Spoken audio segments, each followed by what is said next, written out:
Okay, the select board, June 10th. Are there any adjustments to the agenda? Not that I know of. Just want to say that Matt and Louise are participating by telephone. Great, thank you. So we'll go right to the 601, the contract for the library addition. I'm gonna look to Fritz for some information. I met last Thursday with REARC, and we started going over a draft. We really don't have, I won't have anything that doesn't involve way too many pages until tomorrow. So we're gonna put that off until the next. I can keep everybody posted as we get somewhere Okay. with it. This was like 65 pages, some of it we don't need. Hey, Louise, and Frank, can you get the mic a little closer to you because you're going to be our center of gravity tonight. Thank you. We'll get you in the center here and we'll see what we can do to make sure you. That's way much better. Thank you. Okay. Fritz was just telling us that he met with the library and he's got more work to do on the library. The contract. The contract. We don't have a draft yet. I'll have something tomorrow afternoon. So the library contract will be taking up most likely at the next select board meeting, which at this point is the 24th. We haven't decided to have one on the 17th as far as I know. Yeah.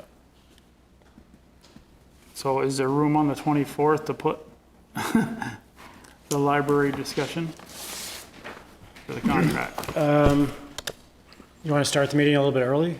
5:30? It's fine with me on the 24th. I'm okay. 5:30 works for me. What about Matt and Louise? Tell me again, Frank, what was the date? The 24th, which is our next regular meeting. Yeah, I'm absolutely available then. Does that leave enough time for, sounds like it does leave enough time, thanks. Yeah. You all set with that, Matt? On the 24th? Yeah, at 5:30? Yeah.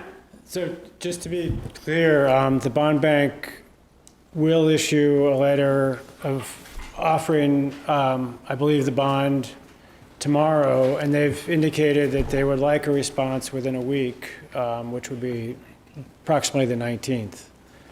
So I don't know if you know the total dollar amount at this point, or... The dollar number's not what's slowing it down. What's slowing it down is the ability to have the contract verbiage for having a maximum amount, but still having the process of their bids go through and the town getting a discount. So that's a standard AIA contract doesn't accommodate that particular process easily. So I think that's the holdup, is trying to get the language for that. What I plan is to, when I see it tomorrow, I'll go through with my comments, and then we have a townsperson who's volunteered to give it the once over, a contract lawyer. And then maybe I'll, if that all works together, then that'll probably take a week at least. So But I don't think the dollar amount's gonna change. That's not part of the discussion. And that's all, and the dollar amount is what's necessary to respond to the bond? Yes, we'd just cut it in half in terms of what we would bond for. Right. Could you just clarify the... Name first, so. Oh, John Quinney, I'm Yep. sorry, on the Energy Committee. Could you just clarify that the number that was presented to the Select Board at the previous meeting on the 10th, will that number stay the same? Yes, the $1,192,681. Okay, thank you. Okay. So you don't think it'll be ready for the 17th, even if we tried? I mean, I'm just putting it out there. Yeah, the contract?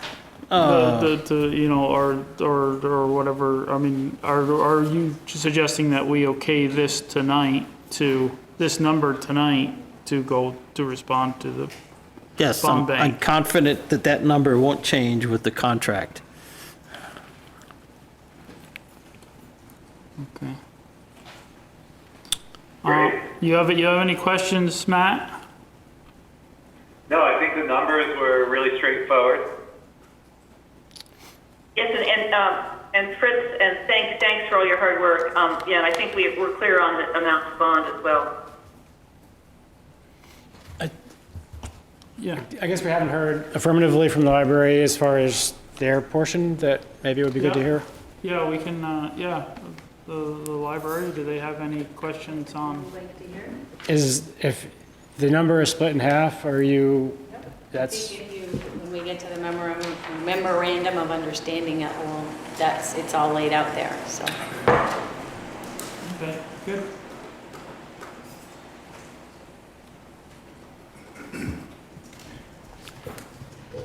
Mary, you got a question?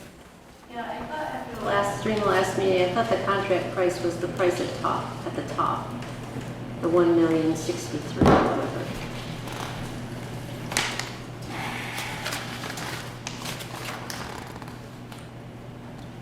You're absolutely correct. So what are we doing? So that's the number for the contract. The price for the bond includes the owner responsibility stuff. So you're including furnishings, God, I can't even talk straight. Furnishings? That one, and equipment, I mean, audio, visual, you're including things that I thought we had a discussion about what we voted on, which was construction. So why is that still part of that, what the town is gonna borrow?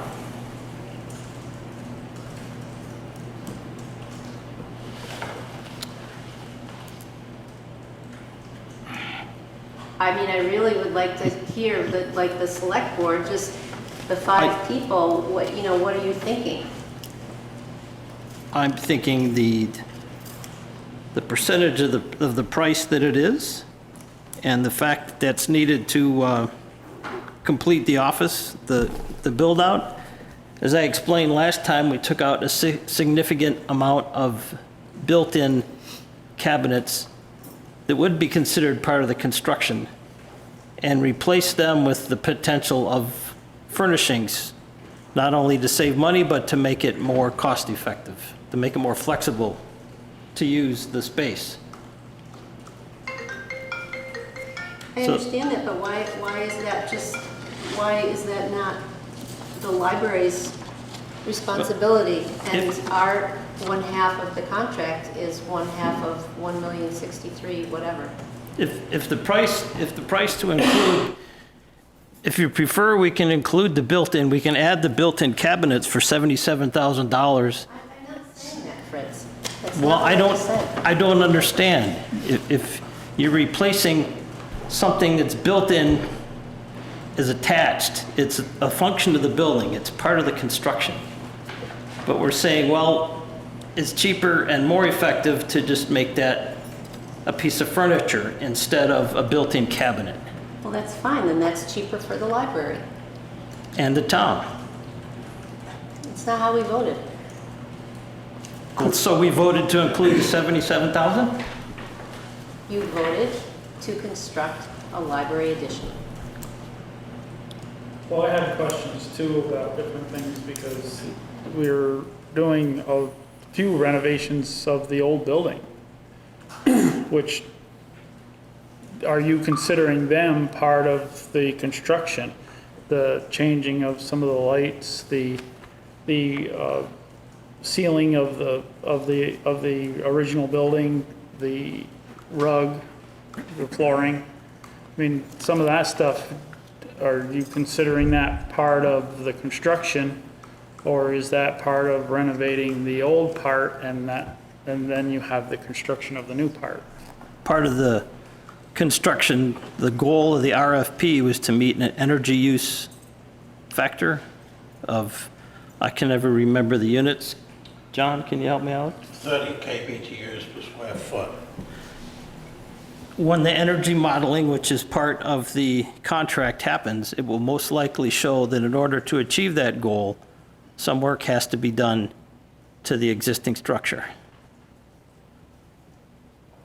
So is that part of the, is not part of the new square footage of the building per se, it's part of the goal of the entire building when it is completed to be energy efficient. And that's been an upfront piece of the addition and renovation to the library for over 2 years now. Okay. Christina? So the town voted, the addition is to go through. The wording of the ballot says 700,000 for construction of the addition. I think the point that's being brought up is that they're questioning the total dollar amount based on the stuff that's not part of the new square footage. However you word it, whether it's built-ins, whether it's furniture, who controls what furniture is purchased, whether or not it's books, what's the audio and visual, is that a projector screen? There's a lot of questions with those numbers that are outside of construction of the addition. And I just don't know if there'll ever be enough detail to satisfy the questions that are going around about what those numbers actually include. Because whether it's a part of the RFP, whether it's a part of the energy plan, that's not how it was presented to voters. And I just pulled the town warning. It says addition to the library, construction of the addition. So I'm just curious if there will ever be enough detail in those numbers to answer the questions.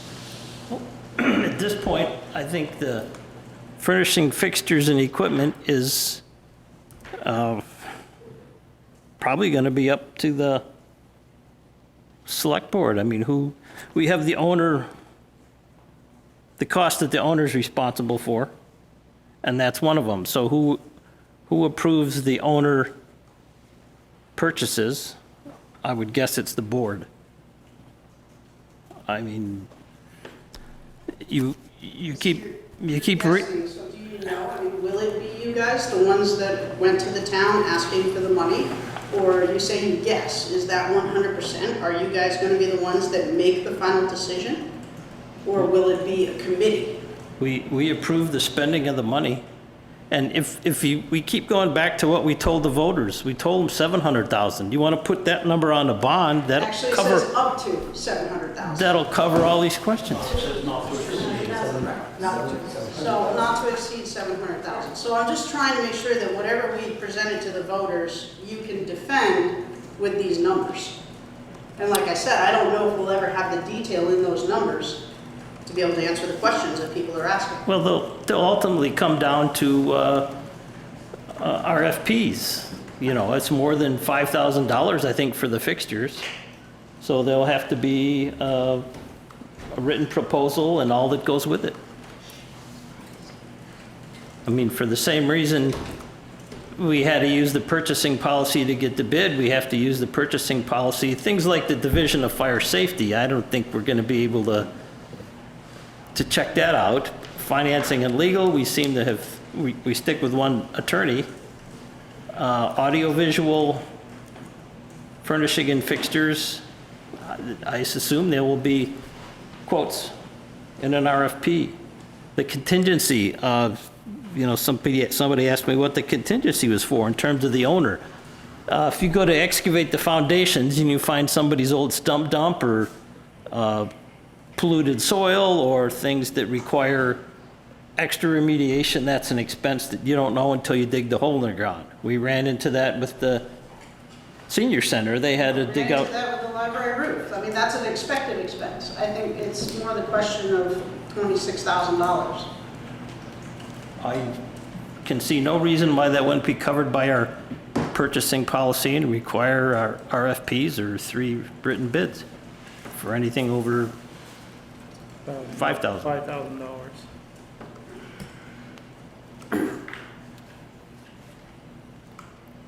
John?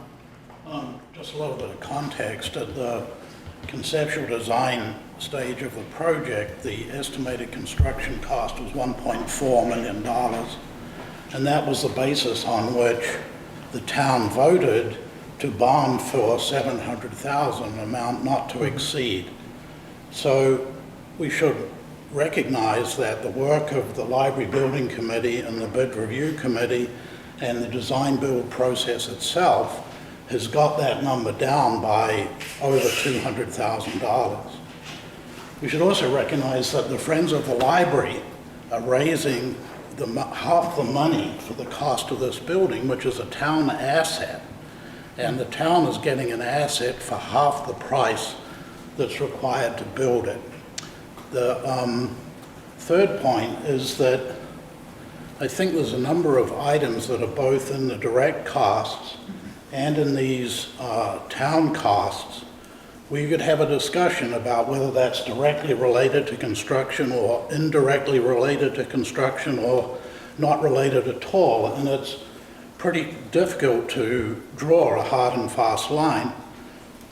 From an energy point of view, the only sensible way to look at modeling and hitting an energy use per square foot target is to look at the whole structure. And when that modeling, in the course of doing that modeling work, it may make sense to air seal the walls of the existing structure, or it may not. It may make sense to put the money that's in the construction budget for that somewhere else. And that's only something that will be determined as part of the modeling process itself. So, you know, I guess the last thing is that, you know, the construction budget, the amount of money that's being paid to REARCH is $1,063,000. You could say the town is paying $700,000 toward that. So it's all purely construction, if you wanted, and you can say that the library's half is going to the remainder of that budget plus the extra costs that are associated with the project. Well, I think what we're trying to get at is there was supposed to be, from what I understood, kind of an equal pay for the construction. So if there's an equal pay for the construction, then we have to figure out what that number is, and if we're going to go with this number. I mean, you know, and anything over that, which some people may say includes the furnishings, the audio, video, visual, and all of this other stuff, should be part of the library's expenses above and beyond the construction. That's what I'm hearing in some way, shape, or form here, is to divide in half the construction, and then the library picks up some of the extra stuff on this list. And again, we have to figure out whether the extra stuff on this list constitutes construction or not. I understand that, and you know, that doesn't change what I was saying earlier. You know, I might just say that in the construction costs that the bid review subcommittee looked at, there was 90-odd, almost $100,000 for solar. And you can argue that's very directly a part of the library addition construction, but that's gone. And that's, you know, something that in the future, if solar goes on the roof of the library addition, there's different ways to do it. But the most likely way is that the town won't be paying for that. It'll be the library or the Friends of the Library or a developer or someone else that's paying for it. Right. So, you know, I guess what I'm just trying to make the case for is for the town to recognize the generosity and the efforts of the Friends of the Library and people in the town who have financially supported this project. and just recognize that thanks to that, the town is getting a really good deal on this building with the budget that is proposed. That's all. Yes. Any other questions?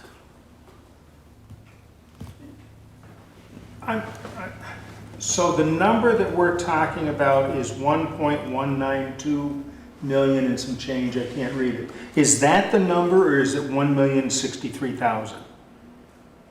If we consider the other costs, the permits, and the other, then it's the Can you one scroll point, down? 1.192681. So is there a determination in that number? Does that include site work? Yes. Yes, So the site work is included in the 1.6 or 1.06 or the 1.19? the 1.19. So you might as well throw out the 106 because that's not pertinent to anything anymore. Right? I mean, we're talking 1.19 and then possibly some extras beyond that. I mean, that's what I'm assuming, is that, 1.06 is the contract amount with REARC. But then you've got extras to finish the project. REARC's bid did not include site plan, right? That's correct. So you're gonna have to add the site plan in. What other things are you gonna have to add in? All those things on the left. Yeah. That was pretty clearly provided in a handout. Fritz, is that available for people to see? It's up on the screen. You mean the breakdown that says printing, site work, construction, inspection, removal of oil tank? Yes, that's the one where all of the costs are shown, including the bid for the contract. right. That's correct. So that's the straightforward piece I was. Well, it's straightforward to you. I just sat down and read this for the first time, so I'm a little bit slower. I didn't have privy to get this beforehand, so I'm looking at it and I have some questions, Matt. I thought that's what we were having this discussion about, so we could have questions. Pardon me? What's the specific question? What the number is. I was confused as to, are we looking at 1.192 or are we looking at 1.063? And what does it include? And was the site work in it? And I'm still not sure how the hell you determine site work when you don't know what you're doing for site work. This is the same numbers that were presented at the last meeting. And you didn't have an answer for site work then, and I still question the site work. And on April 2nd, the Planning Commission sent a letter to the Friends of the Library, or to the library, requesting a bunch more information, and according to Daryl, today when I talked with them, they have not gotten on an agenda. So we're 2.5 months later, and nothing has been done about going in and getting the approvals from the Planning Commission. That's a different process. The site plan is. Well, that's who's going to determine what the site plan is, isn't it? How many times do I have to answer this? Fritz, I'm really slow. Bear with me, The Fritz. site plan is a donation From who? From the town. from Dave Marshall. Okay. And when did The that site come plan up? was ready 2 weeks ago, but it wasn't submitted because we wanted to wait till we picked an architectural design, which has an effect on the site plan. So the site plan should be ready again. This is the second or third time I've had to say any day now. But they're working on it. So I talked to him Friday. He's going to do the design work free, but you're going to have On to the pay site plan. someone to do the site work. Yes, Okay. So he's doing the design work free. that's correct, Okay. the site plan. So you still have an expense there that you don't know what it's going to be. We have a budget for it, And what's your budget? $50,000. 50,000. How many parking spaces is that? 8 additional spots. And who made the determination whether, the last correspondence that I got from the Planning Commission was that that's still up in the air as to how many parking spaces. It could be less. Pardon me? It could be less. Could be more too, couldn't it? No, What if they classified the building as an assembly building rather than an office? what building? The This one? library. The library is classified as a library. And is it one parking space per 200 square feet or one parking space per 300? That was the question for this building, as to whether any additional spaces would be required or not. We still haven't got a straight answer from the fire marshal for what this building was actually classified as. But regardless So of that, there's still some questions in the air, right? the site work includes the worst-case scenario. You got a budget price for the paving from DNF Paving and a budget price from Junior to remove the road, which is on the east side of the library. The total of those two is about $13,000. So that leaves $37,000 to relocate 2 light bollards, 1 light tower, and whatever grading we choose to do. And did the Planting. foundation as well? Foundation. Is the foundation part of it? The site For- plan? For the addition? No, that's part of That's the not contract included in work. that. No. The contract includes, their foundation. site work, extent of their site work is 10 feet past the building or whatever they disturb during construction. They have to replace the dirt and seed it and hay it and seed it.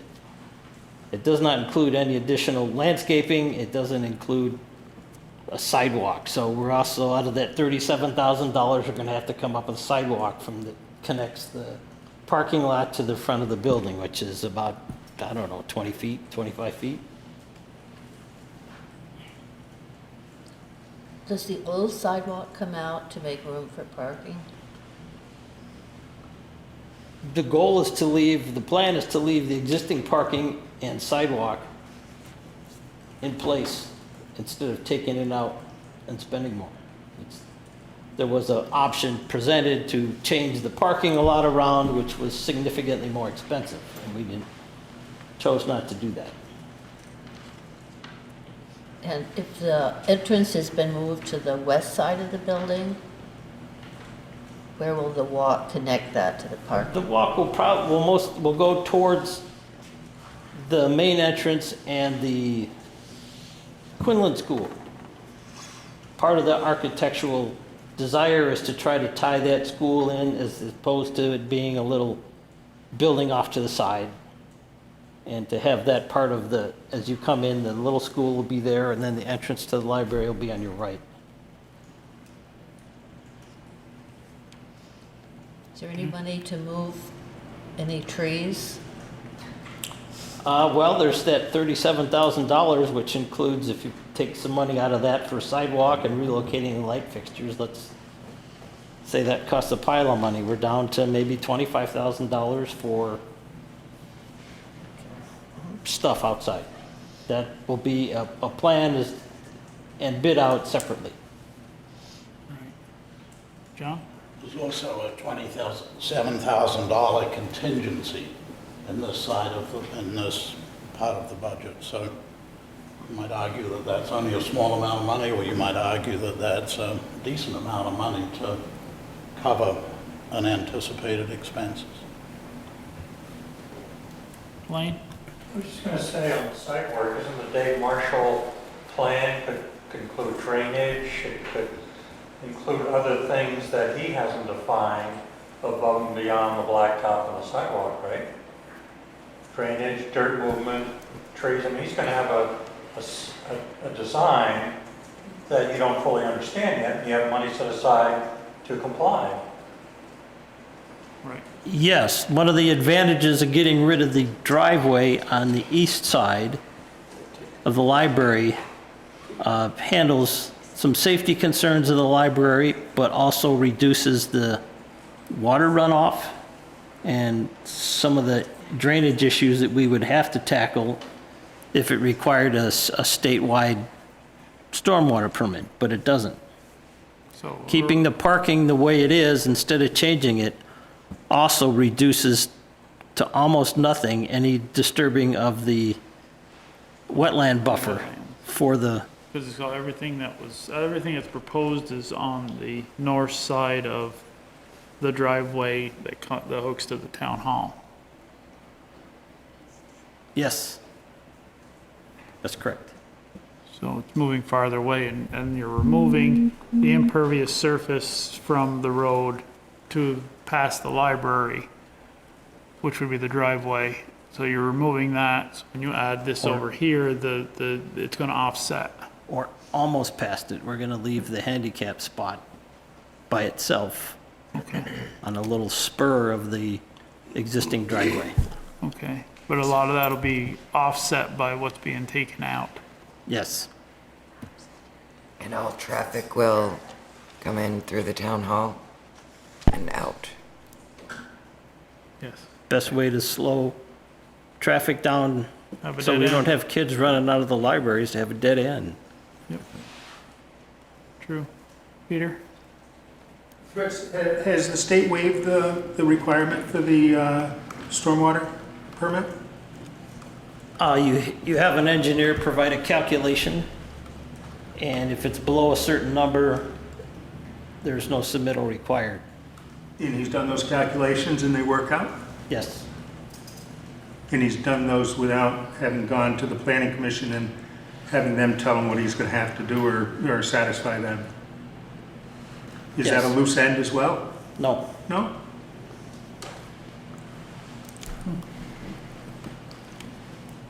Matt, you have any questions? No. Louise? No, and thanks. And I'm up on the video watching you guys, but it's about I don't know, 7 or 8 seconds away. So I can see you all in real time, just letting you know. A little delayed time. Awesome. Mary?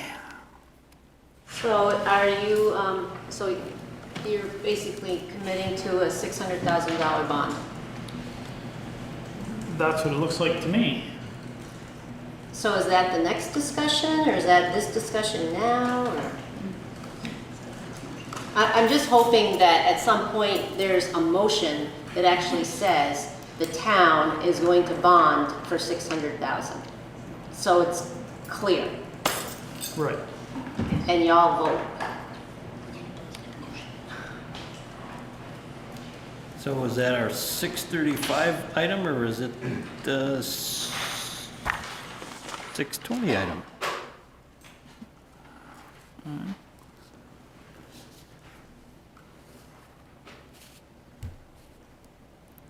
We've been discussing, the contract for the library, and with the contract, I guess we've just kind of looked at it, and like you say, it's kind of both. Well,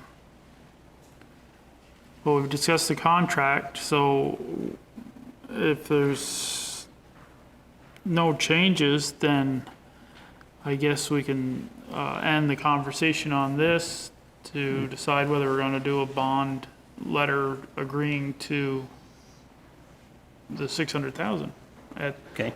Do we want to 635. split it down to the pennies to the $596,340? Just make it 6?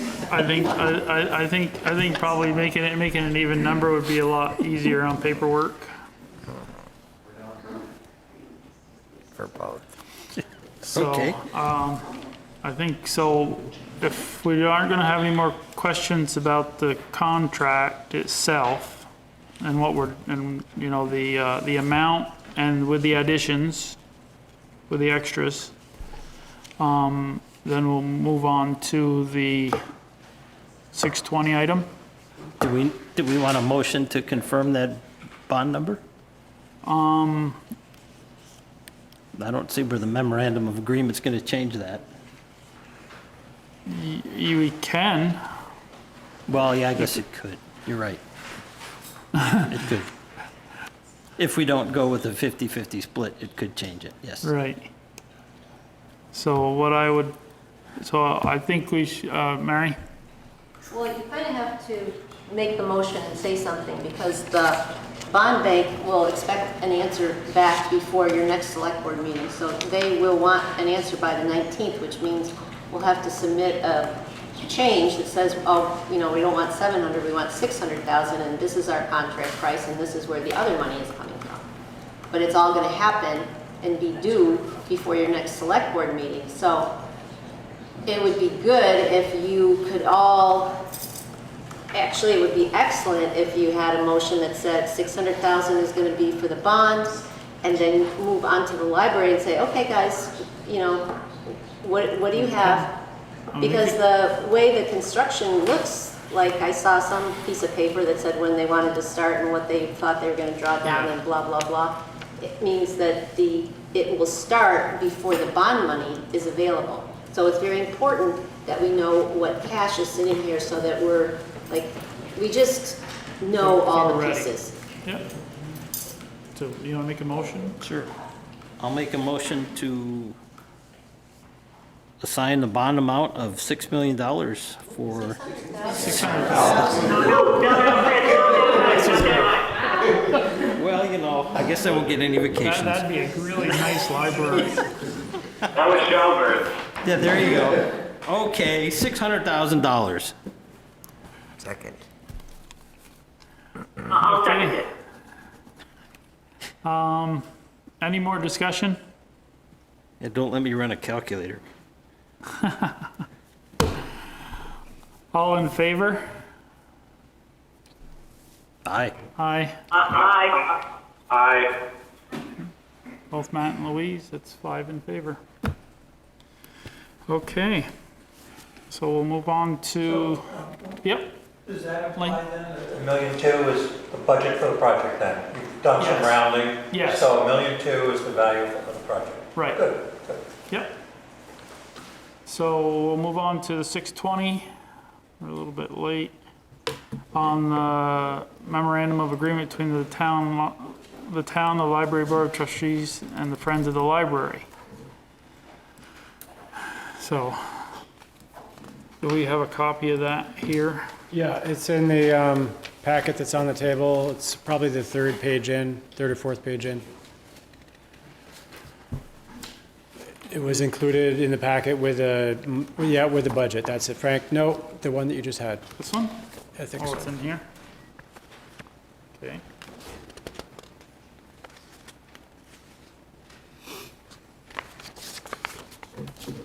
Okay. Haven't had a chance to look at this again. This is Has the- this changed anything? I don't believe so. Since the last time we looked at it? Oh.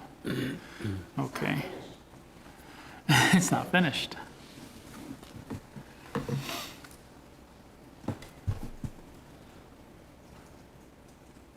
It's not finished, you said? No, because there was no numbers until today. Oh, okay. Right. I thought there was something more. So, Well, it feels like So- we should have another work session and finish the product after we get information from the library that says what we have in liquid cash and what we have in pledges and how the money is gonna come in. right. Because I mean, right now, we have approximately half of the cost of the project where now we have a number, and now we can put that in. So there's some things that could be, nailed down a little more clear. That meeting should happen pretty quick. So, Should happen pretty quick. so we have a committee that worked on this. The two select board representatives are on the box. So Matt, do you believe that we should send this back to you guys on the committee to nail this down a little more precise? Well, the only thing I didn't hear Mary's comments about the MOA. What were those? Because there are things now that we have a solid number, that things could be nailed down a little better, and I think she was worried about the money flowing in and the money flowing out. How that would happen. Yeah, this is Louise. I think that was, if I remember correctly, which is difficult these days, I think that was our agreement, that when we got all the numbers, we would revisit this and plug the numbers in.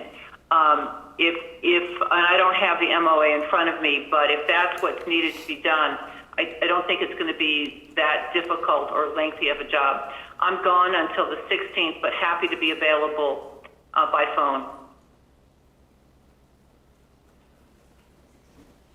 I mean, I think, Yeah, okay, go ahead, Matt.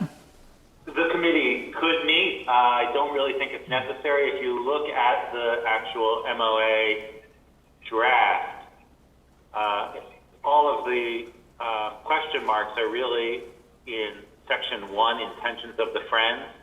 Raise up to approximately half of the cost of the project. Now we can insert $600,000.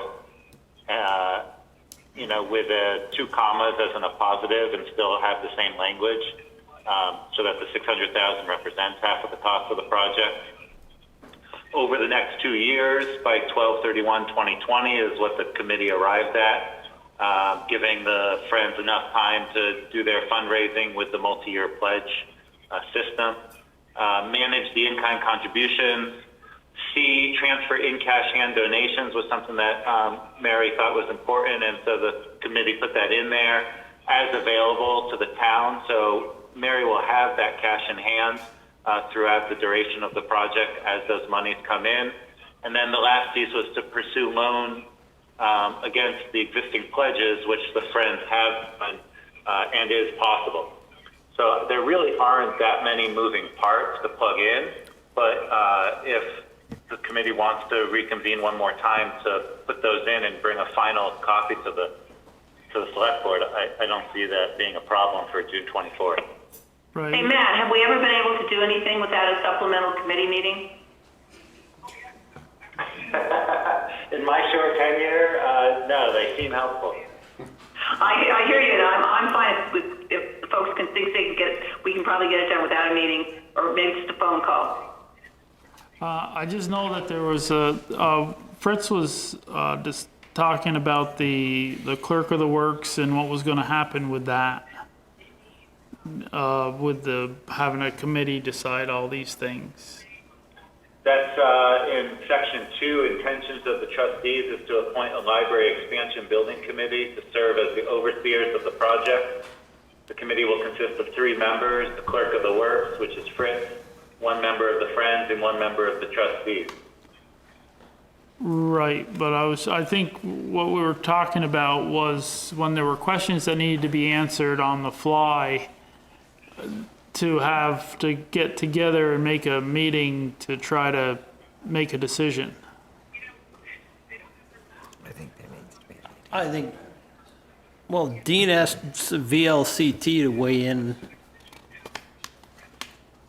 and I guess they didn't really answer that question. They said as long as there's only one board member present, that it doesn't require warning or anything. Right. Yeah, as far as running the construction by select board vote, I don't think that's done anywhere, and I think that's I wasn't talking. clear.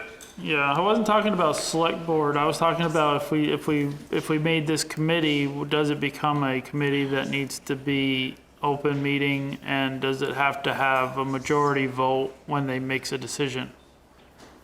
Oh, for the 3 people? What? For the 3 Yeah, people. Well, I don't know, my read of the MOA doesn't empower the committee to be doing that, but the one last thing we did want to do is to run the MOA past the town's general counsel. So that could be a question for them before the June 24th meeting. Okay.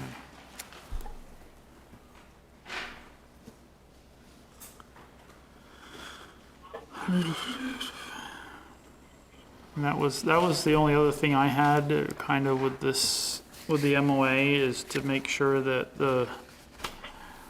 that Mary was good with the way the money was being handled, and that the project wasn't going to be delayed on trying to get a consensus from a committee to change something, to agree to something. That's all. Got it. So, got it. Okay, Mary?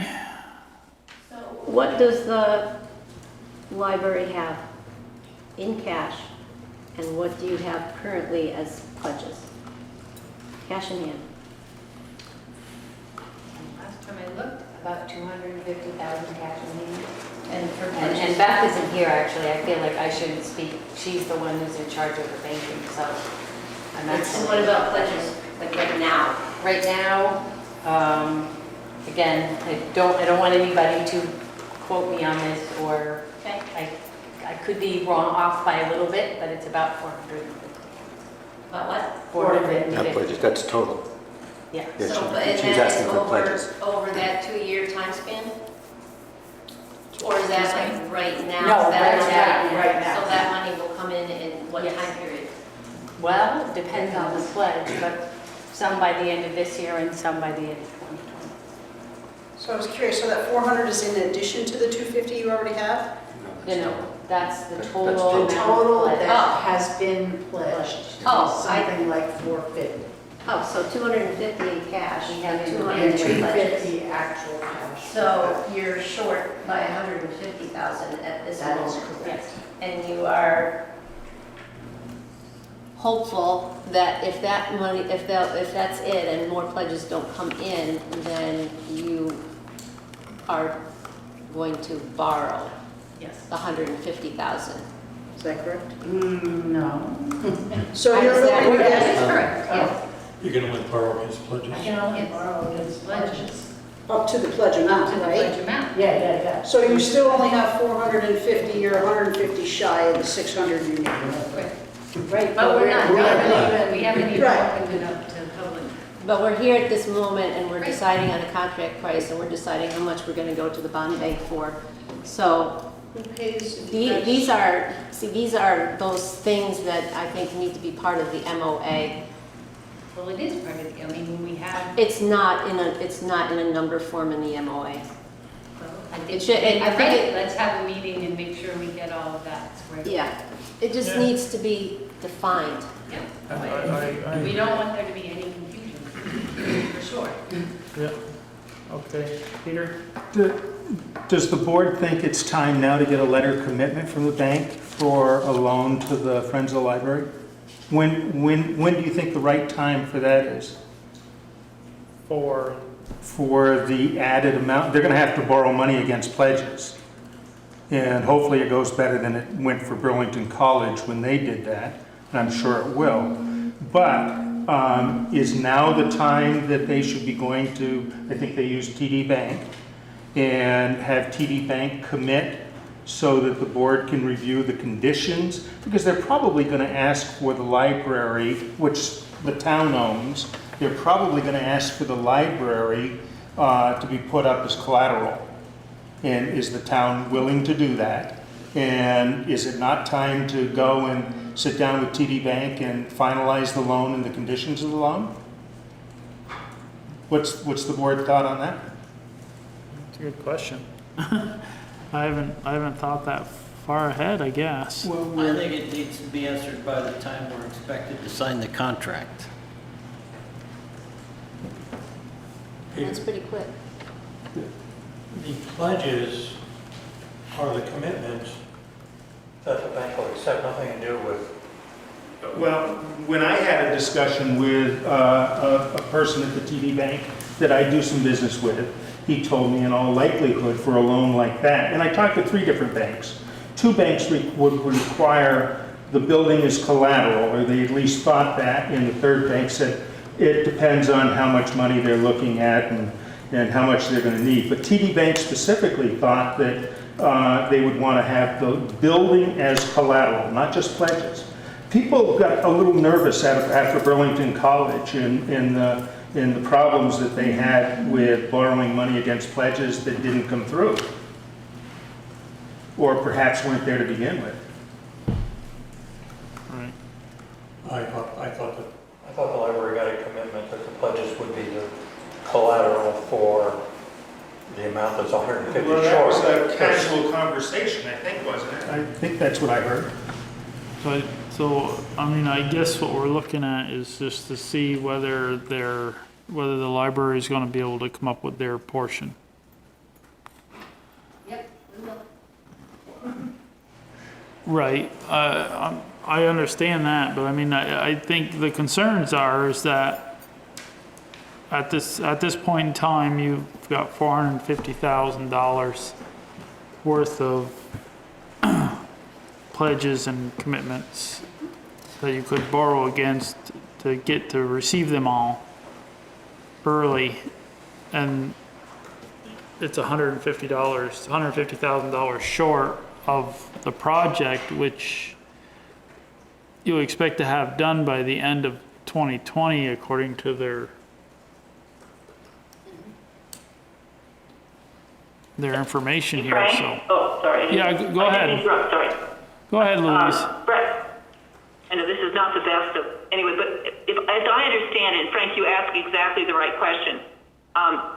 If I understand this, and having looked at it a bit, and Margaret or Nan or whoever else is there from the library, that you have spoken with or have worked with folks who are in the fundraising business, and what they are saying is that because you have not been out for a public solicitation just yet, and the amount that you've raised so far, that there's a high degree of confidence that you can raise this amount.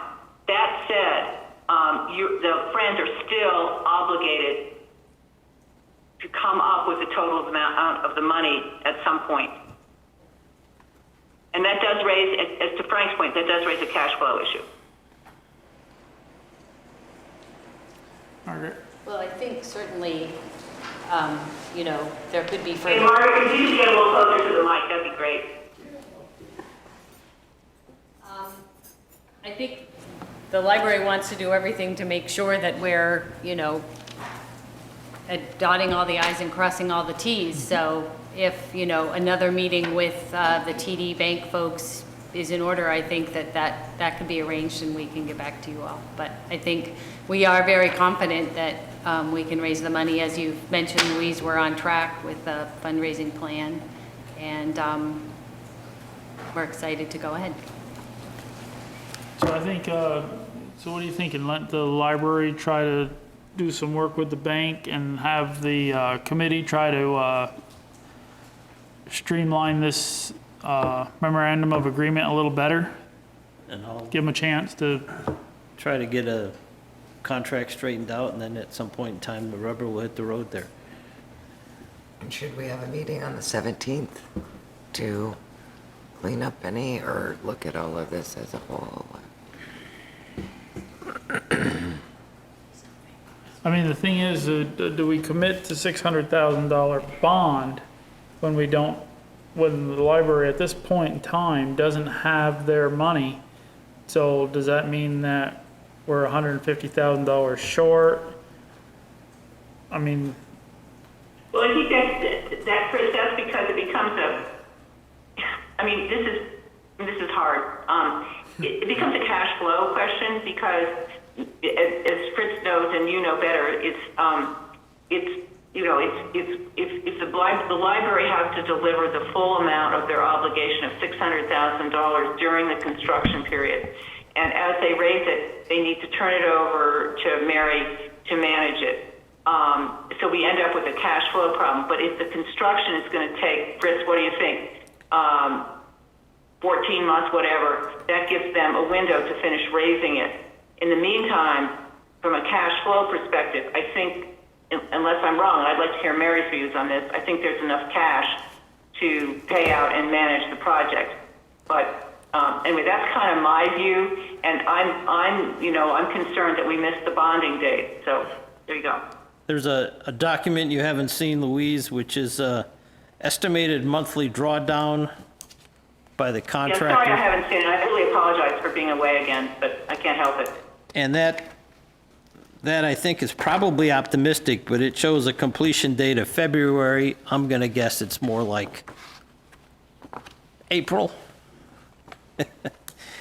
But that shows how much funds they expect would be available or that they would be billing for. It doesn't include retention and a few other things, so it's probably, the drawdown's probably front-loaded. Yeah, for sure. But then, so that would say that the Friends have to raise $250,000. If they have $450 and they need to raise $600,000, they need to raise. And don't count me on the math. Did I get that right? 250? 150. Oh, thank you. I'm starting to end everybody if you're on the floor. 150 to make sure that the cash flow is sufficient. And what I'm hearing is that they're confident that they can. I mean, there are always contingencies, and bad things happen. So I just wanted to be clear on that. Right, so at the time with you have 250 in cash, that would get you through October with the schedule about. Without even bringing in the bond, Without bringing in the bond at all. which seems like a good faith kind of gesture. And if you go through November, that would bring in the bond and that would use up your, Right, so that so that'd get you to November, or close to it. Yeah, I mean, the idea of the MOA is that there's a legal agreement between the town and the Friends that the full amount will be raised.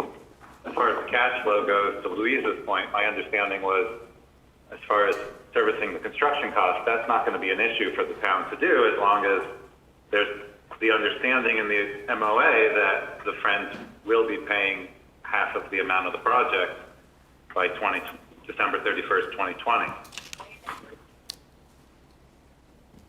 And Matt, I agree with that.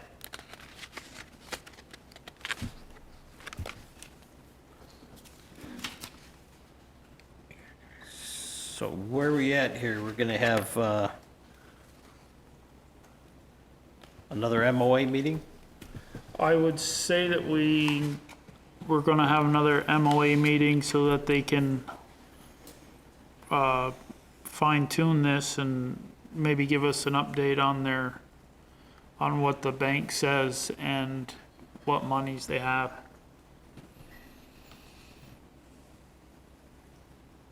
Mary? I just, the line up there that says the intention is to, do fundraising through 12 of 2020, but the construction of the building will be finished supposedly quite a few months before that. So it's fine to fundraise, whatever, but the funds, the $600,000, half of the project, if it's true that REARC can finish in most likely April, that's when that $600,000 has to be available to the town. And their fundraising is going to pay themselves back. Right. But There's no cash flow thing from the town that the town is going to be able to pick up the extra. That's not going to happen. Well, that's what the loan's gonna be. Well, that So that is why that loan is very important to have that loan, and it's by the end of the construction time period. It's not by 2020.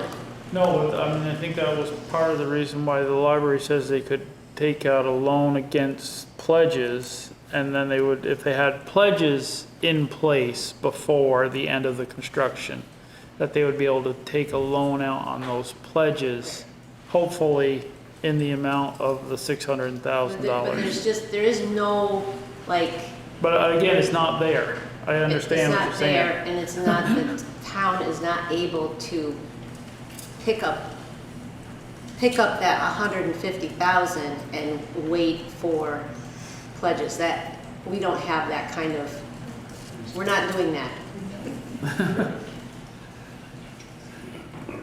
Anybody else have any questions on the board? You have any more questions, Matt? No. Well, I guess, from my perspective, what is the issue on the table? The issue on the table right now is to just send back the MOA for a little more, as you said, Frank, fine tuning. I'm fine with that. Yeah, that was my suggestion.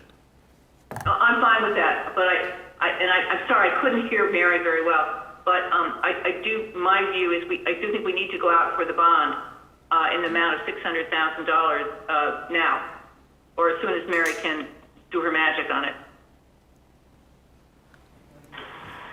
I think, just to clarify, we did vote and approve that number? Yes. Yes. Oh, yeah, we did. No, we did. I'm just, because I can't, the audio isn't that great, I just want to make sure that we weren't proposing to change that time frame. That's all. And thanks. Yes. Mary?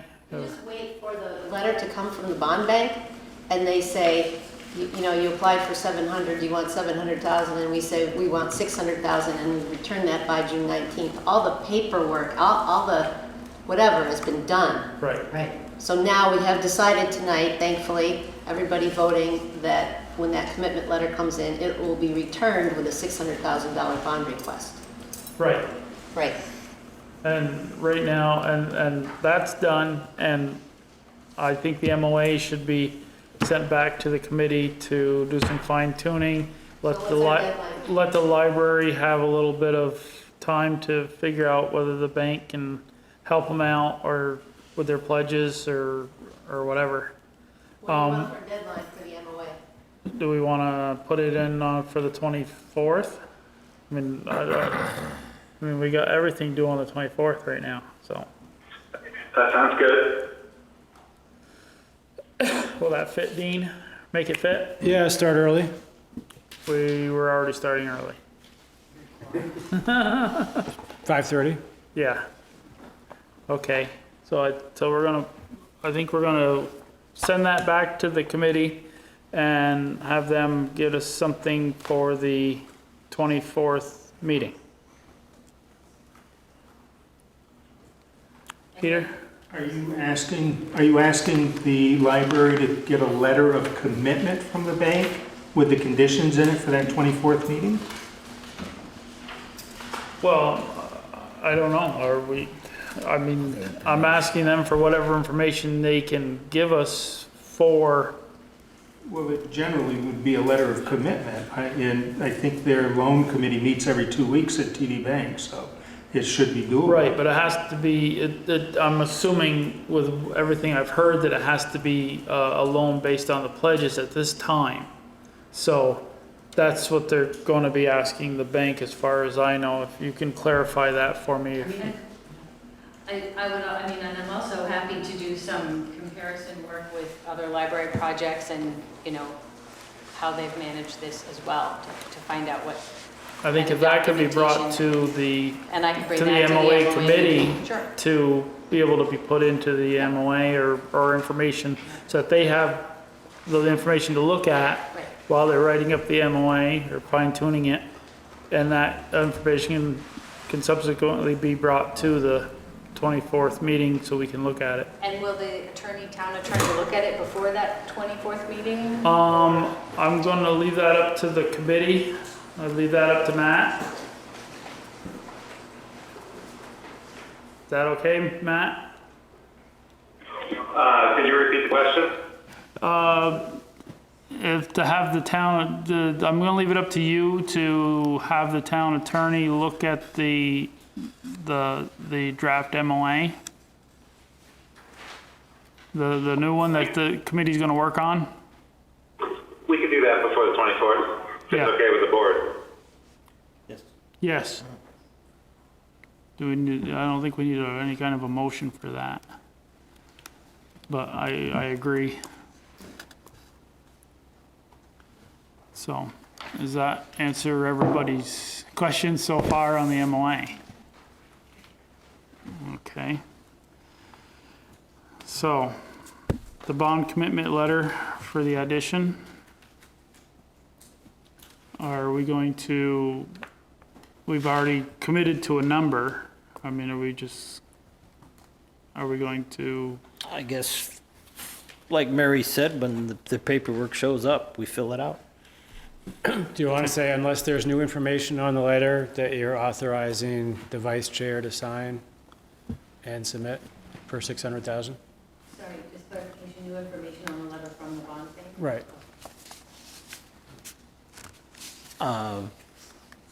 Yeah. Well, when are we thinking we're gonna get that? Vice chair or the chair to sign? well, yeah, either one. He indicated it would be sent out the 11th, and that it should be returned by the 19th.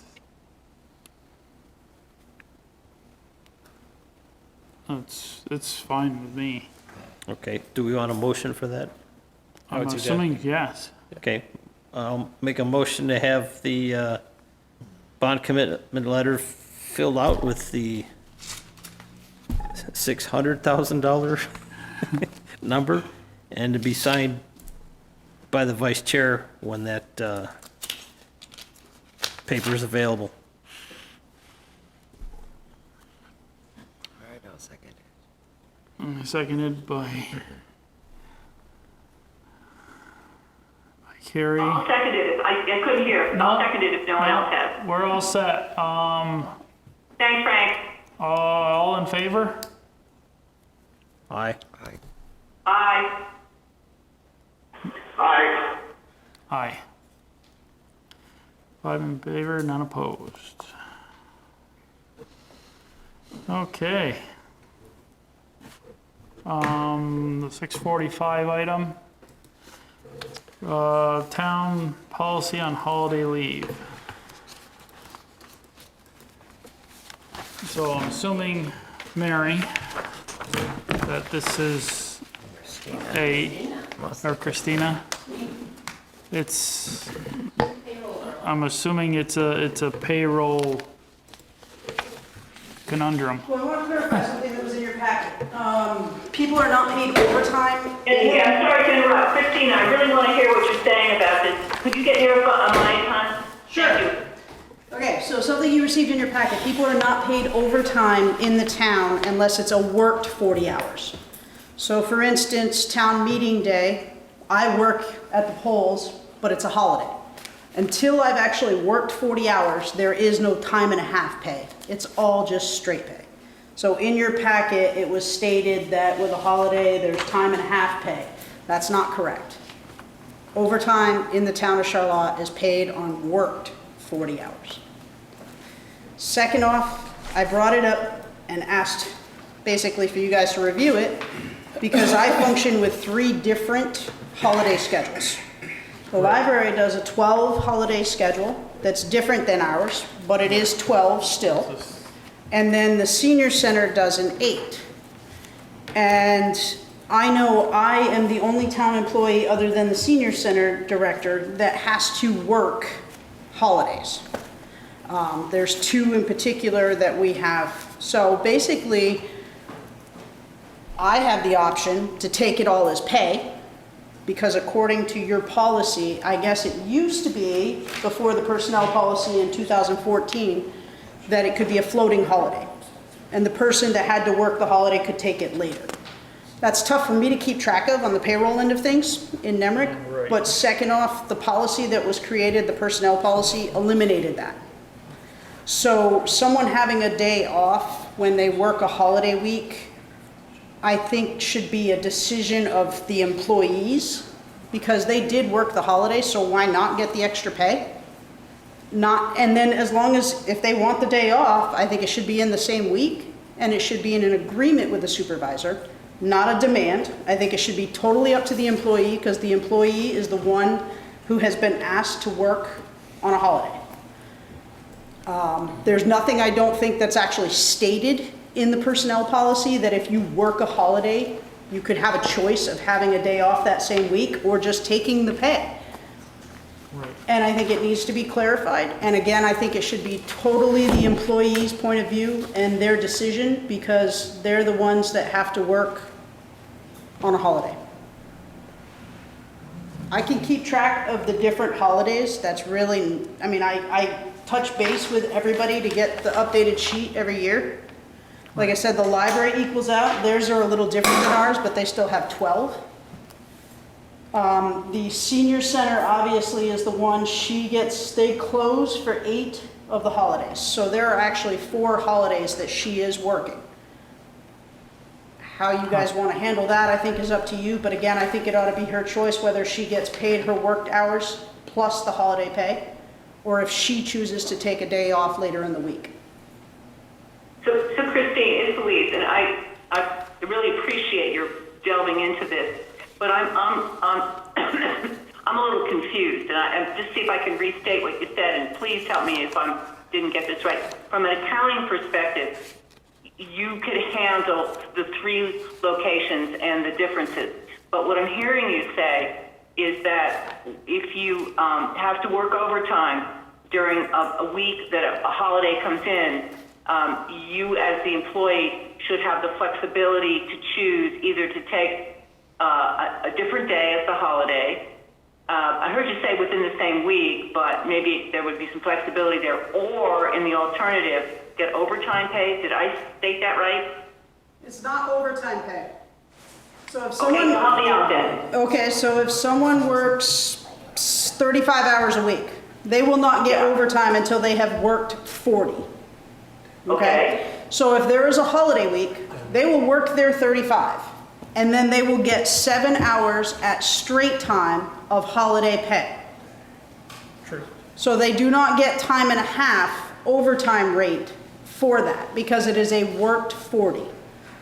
Got it, I'm with you. As far as the day off, because we function on a 2-week pay cycle, it will be very difficult if a holiday falls on the last week of that pay cycle and I have to account for a holiday or a day off later on. What that will mean is that they will be taking that day without pay, and I will pay them for the holiday, because to try to keep track of the imaginary day that's floating around doesn't really work in a bookkeeping sense. So taking the day off in the same week as the holiday works better, because then it's all accounted for. I hear you from your perspective. How do you think that affects the employee? Does that constrain that a little bit? Well, considering the personnel policy was created to prevent the floating holiday, I don't think it's any strain from what is existing on paper at this moment. Existing on paper at this moment is there is no floating holiday. So they don't actually get the day off. They are supposed to work. So we don't define holiday pay. That's why I'm here. Maybe that's what we need to do, is define holiday pay as time and a half for someone who works on a holiday. No. No? No. Don't want to do that? I think it's very simply telling the employee that if they have to work when there's a holiday, you give them the option. They take a day off that week, or they're going to get paid the hours that they worked and the holiday pay, plain and simple. As it is, like I said, I keep track of 3 different sets of holidays. So trying to keep track if somebody worked Bennington Battle Day and they want to take the day off at the end of August instead of August 16th. I'll be quite honest, I keep track of 3 sets of holidays. I really don't feel like keeping track of someone's floating day. Okay. So Why is there 3 different? because the library has their own set of holidays that they're open, and so doesn't the senior center. And it doesn't, they're not all the same as what we are. Ours are set in stone no matter the day of the week they fall on. The library adjusts theirs every single year according to how the holidays fall. So if a Christmas is on a Saturday, they, might change what day they're taking off for the half day of Christmas Eve. So ours are set. Ours don't alter. They're the same every single year. And it seems like yours should be more flexible.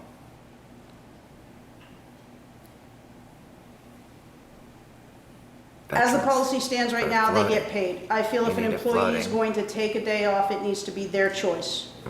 Not anybody else's choice, not somebody telling them to take the day off. It needs to be the employee's choice if they want to lose that pay. But within that pay period.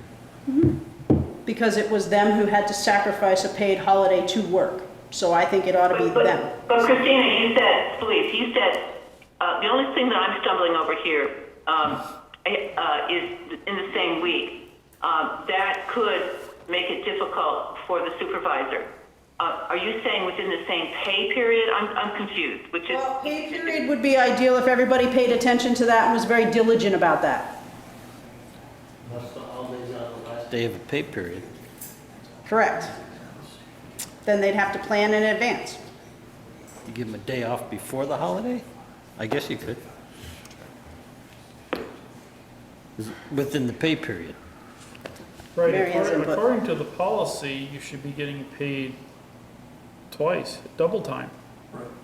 Correct. So what's I don't see what the issue is. If you work town meeting day, you get paid for the holiday and you get paid the hours you work.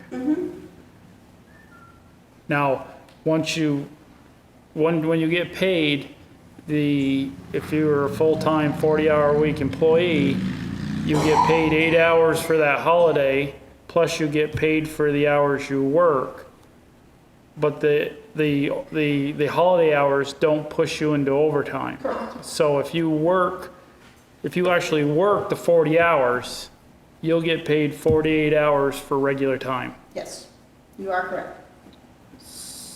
Okay, I'm just trying to figure out what the, I can tell you what the issue is. okay, thank you.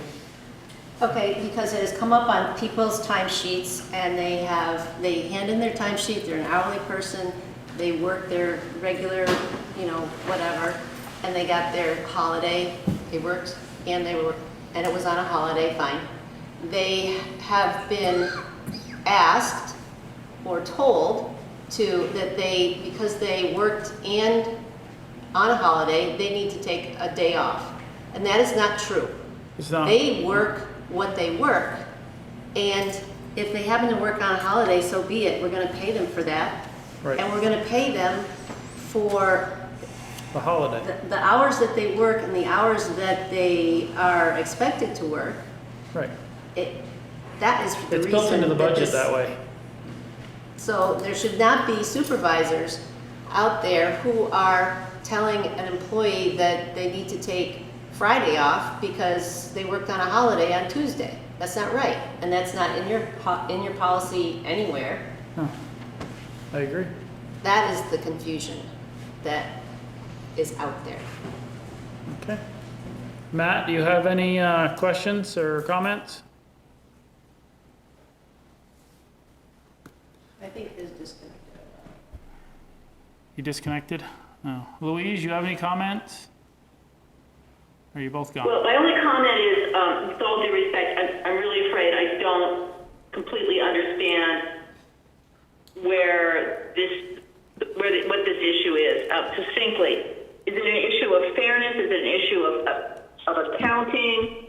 Is it an issue of total cost for employees? I'm just unclear. I think the issue that's been raised is that it's been requested that they take a different day off in order to accommodate the pay that they received for the holiday if they worked on the holiday. So basically, what I'm hearing, thank you, Frank. That's very helpful. So what I'm hearing basically, then is that if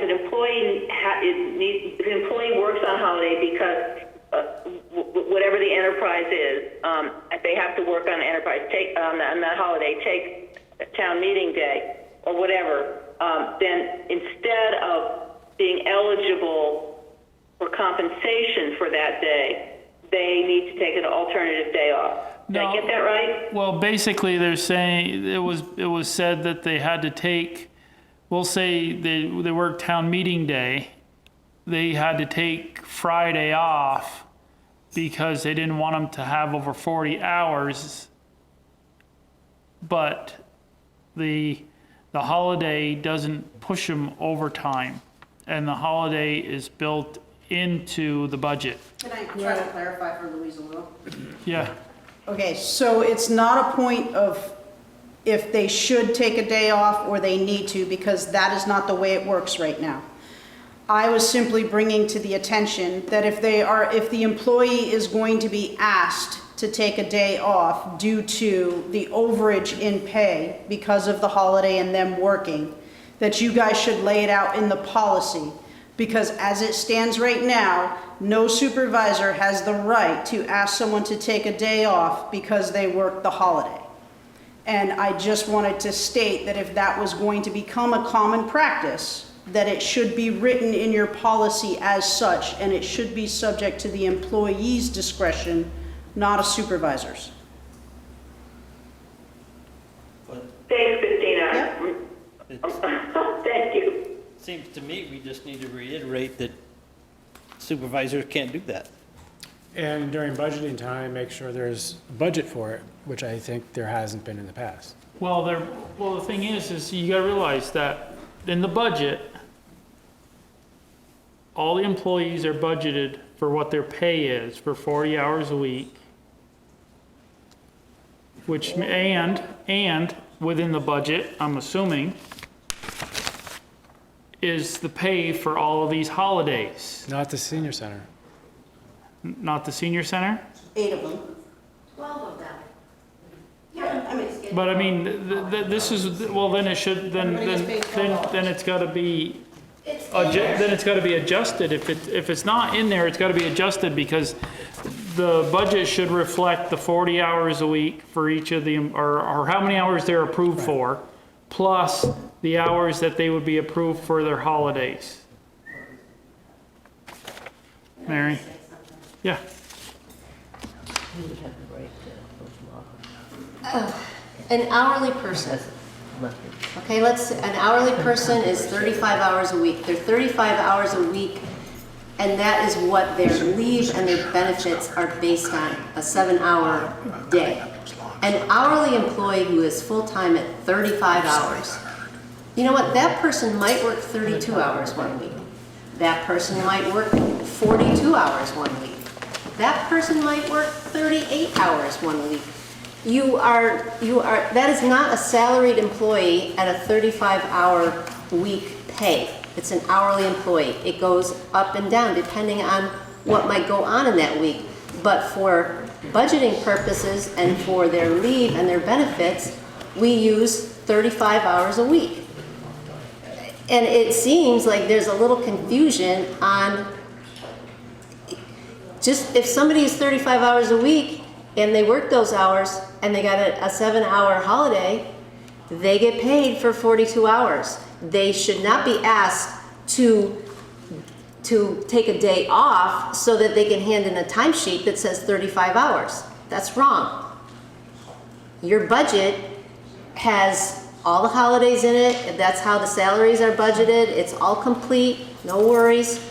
But I'm pretty sure if you look at the positions that are hourly in the budget, they are not going to come out exactly to the dollar amount because it varies. I agree. And I don't think that someone's timesheet should be corrected when they hand a timesheet in and it says, this is what I worked, and I worked on this holiday, and I did this and this. That you should not be going to an employee and saying, you know, you're only 35 hours. Take a day off. That's not okay. And I don't think that's fair to the employee.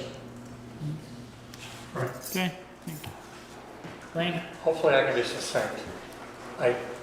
We totally agree with what Mary and Christina have said. So we have 4 days, holidays that our director's going to work. So she's going to put 35 hours, 7 days a week. She's going to have, so the 4th of July week, she's going to work 35 hours, boom. And that happens to be a holiday, so she's going to get 100% overtime, or whatever the term is, holiday pay for that one day. Yes. And that's what we're going to do, Right. unless you folks say we can't. But that's our plan. That's That's what you all have said, and that's what we're going to do. right.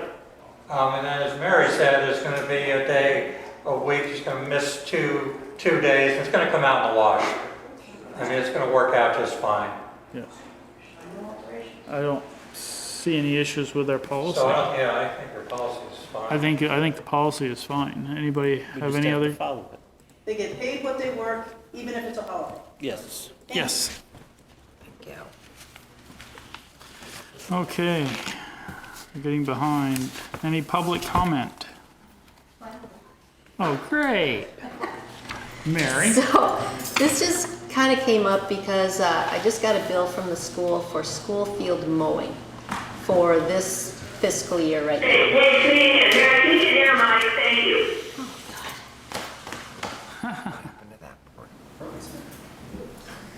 I just got a bill for school field mowing for the entire year, this year that we're in right now.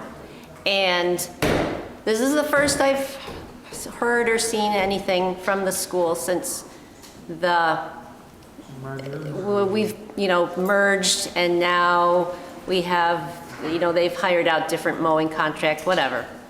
So we typically would pay about $5,000 a year in school field mowing, and this bill is $9,600. And then it said 60% paid by the town. 60% of the total is $9,600.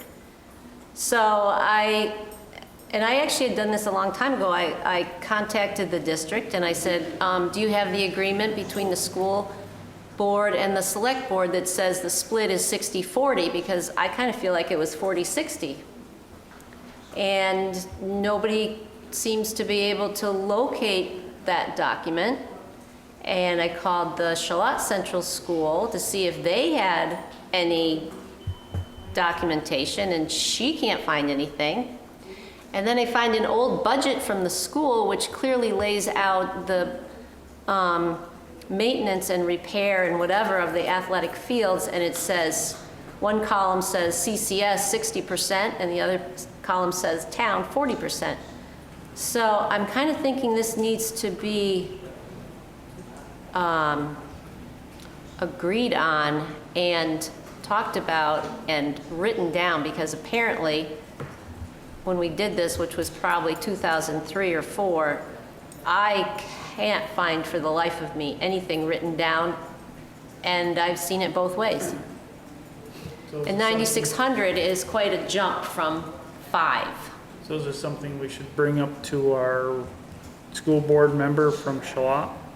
Mm-hmm. And have them present it to the school board? Yeah. Along with their purchasing policy, asking for their minimum 3 quotes for their bidding, mowing. Good luck with that. So Yeah. anyways, I don't think we should really pay that bill until we. I don't see why not. I think we should ask our representative on the school board to bring this up at a school board meeting. Okay. Find out what's going on and what they believe the agreement is, and if they can give us any documentation. Okay. Thank you. Okay. 705 item. The Charlotte Recreation Commission, request for use of the town beach for the party in the Mozart at the beach.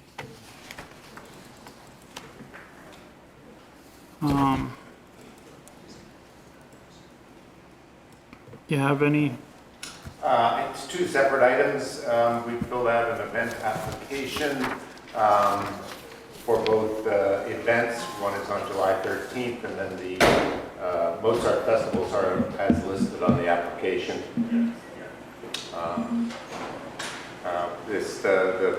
The beach party, the town beach party, has been going on for, I think, 4 or 5 years now. And I think you all know the details at this point. But I'm happy to answer any questions, of course.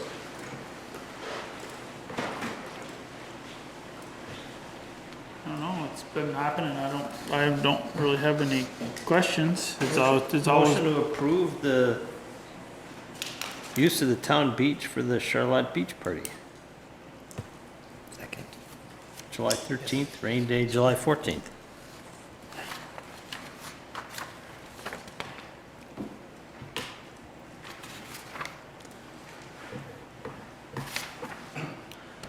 Okay.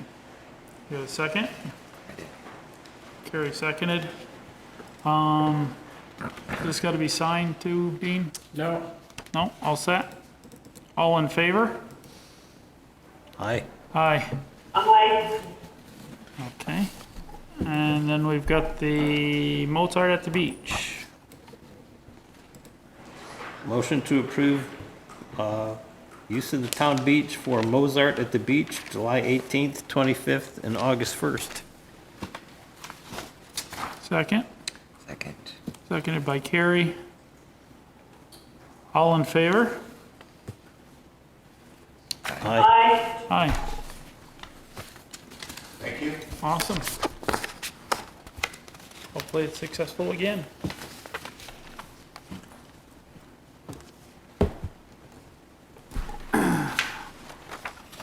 Okay, 7:10, removal of danger trees at the town beach.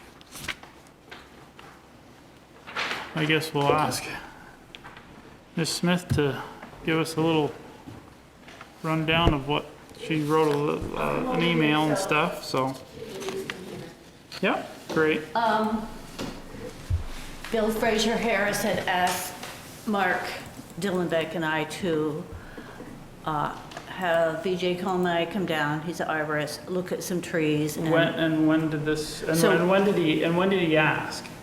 a while ago, but I ran into him and we talked about it again, and I mean, I'm just trying to get at the point of, this has become it's an emergency. an emergency, but what I'm wondering is it in the Recreation Commission's purview to look at the town beach before now to make sure that it's ready for the summer? And these would have been seen before? Nicole Connolly did come to me probably about 3 weeks ago and was concerned with dead trees that were overhanging the parking lot. And at that point, I honestly was not looking at these particular trees with the attention or that may well have been due to them. And it was at that point that I asked Mark, after Nicole approached me, to take a closer look at the dead trees that are there. So this happened probably, it started about 3 weeks ago, I'm guessing, Sue? I don't remember, a month ago maybe? You went down on a Saturday morning, was that June 1st? That's what you had in your letter. Okay, Okay. so, I'm just trying to get to the point of, I think this should be something that should be on the radar of the Rec Commission or Nicole to look at this so that we don't have an emergency, part, because it'd be done before the beach got open. Yeah, I think honestly there was probably some oversight from, or lack of oversight from both Recreation and the tree warden, because these trees have been dead for a while. And so I think both of us, if there were responsibility for it, we probably should have seen this. We've been down there a number of times, and my purview is not to look at trees maybe with the eye of a tree warden. Okay. so I would disagree with that. I would say that I don't think Mark and I go around town looking for danger trees. Well, I understand that, but when we were down there, how long ago did we go down to look, to do a site visit for the The ramp. That was in for not the April? ramp, for the park, for the play Playground. area, and you were there. I was there because I was concerned that they wanted to take that row of cedars and other trees out on the northeast side of the parking area to expand the parking area. And Dean talked to Bill about having wetland ecologists come down and look at it, because it seems like a wetland there, and it was deemed a wetland. So when I went down this time, it was a different issue. He wanted to look at different trees. And he wanted to thin some trees, so VJ came down, and of course, he's a city arborist in Burlington. So he came down and he starts looking around, he says, those trees are dangerous, and he told us why. When you have dead trees like that, you have a lot of people many days in a row. There's a high probability you're going to have a problem. Winds come off the lake. It's not like say in the middle of the Charlotte Park and Wildlife Refuge, there's one dead tree, maybe one person will walk by it in a year. But there's a high probability there'd be a lot of people near these trees at the beach. Right. I'm just, my thing is just the time frame. I mean, that's all it is because now the beach is open. I mean, Yeah. to me, a tree that's in that where the limbs are gonna fall off should have been noticed that it was dead before now. That's all I'm getting at. I don't disagree that they're probably dangerous now and most likely they have to be taken down. So, there's the bid that came in to do the work, maybe has included some trees that could be taken down after July 1st when the beach people have their new budget. So I would say that the first amount on the bid for 600 and something for the trees that need to be taken down probably should be done now. But I think the trimming of the other trees, so there are a lot of cottonwood trees down there, and they tend to get dead branches, but the tree itself isn't dead. So VJ Comey recommended an arborist come in with a bucket, and send people up and cut these branches off so they don't fall on people. But the trees can remain.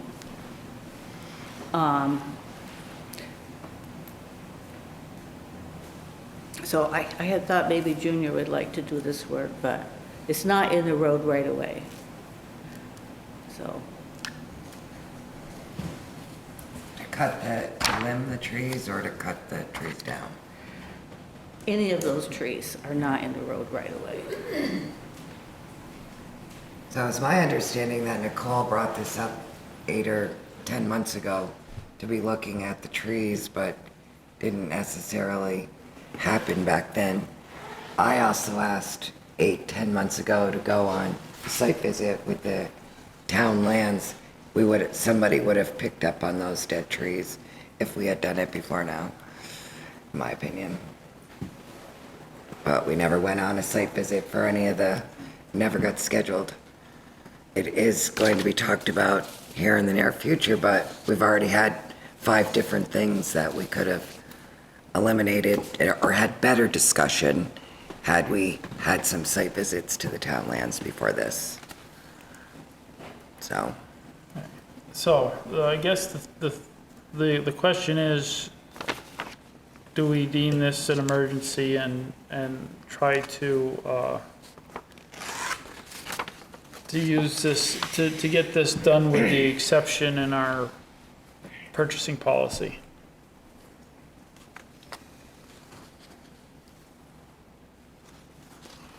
We've only talked to Louis, one.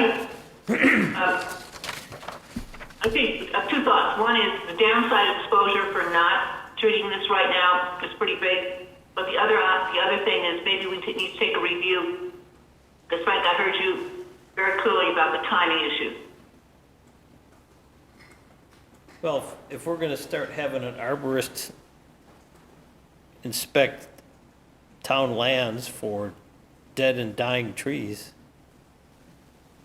maybe that's a budget thing. I mean, we should identify, does this include all the town roads? We cut down a lot of the dead ones that look like they might gonna fall, but there's just still plenty of dead ones around on town lands that could fall in the road.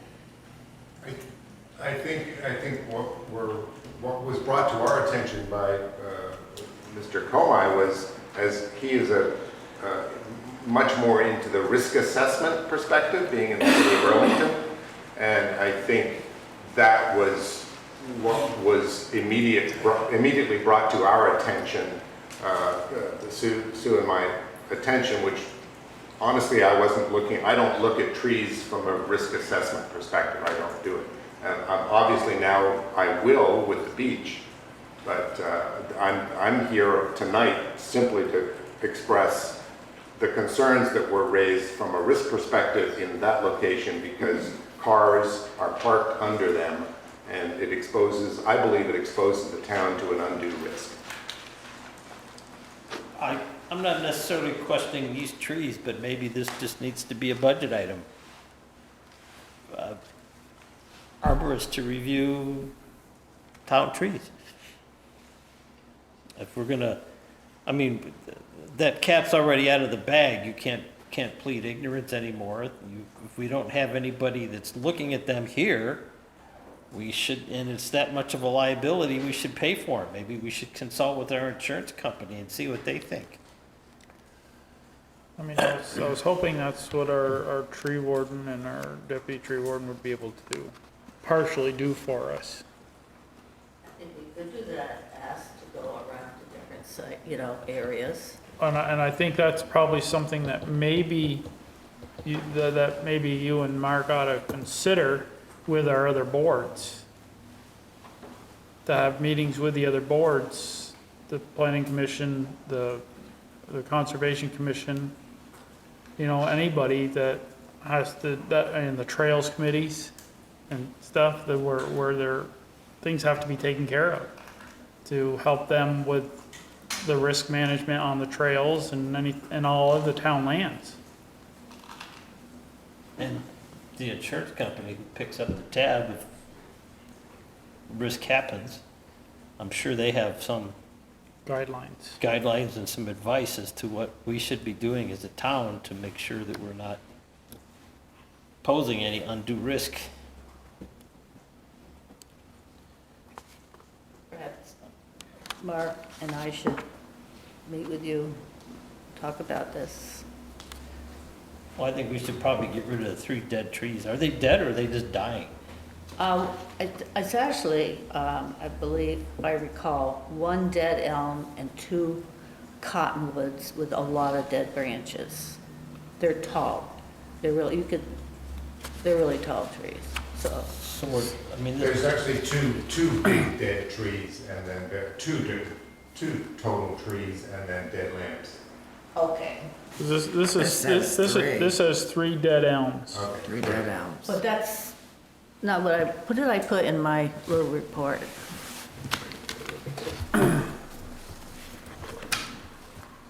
You said 4 large dead and dying elm and cottonwood trees. So you said 4 trees.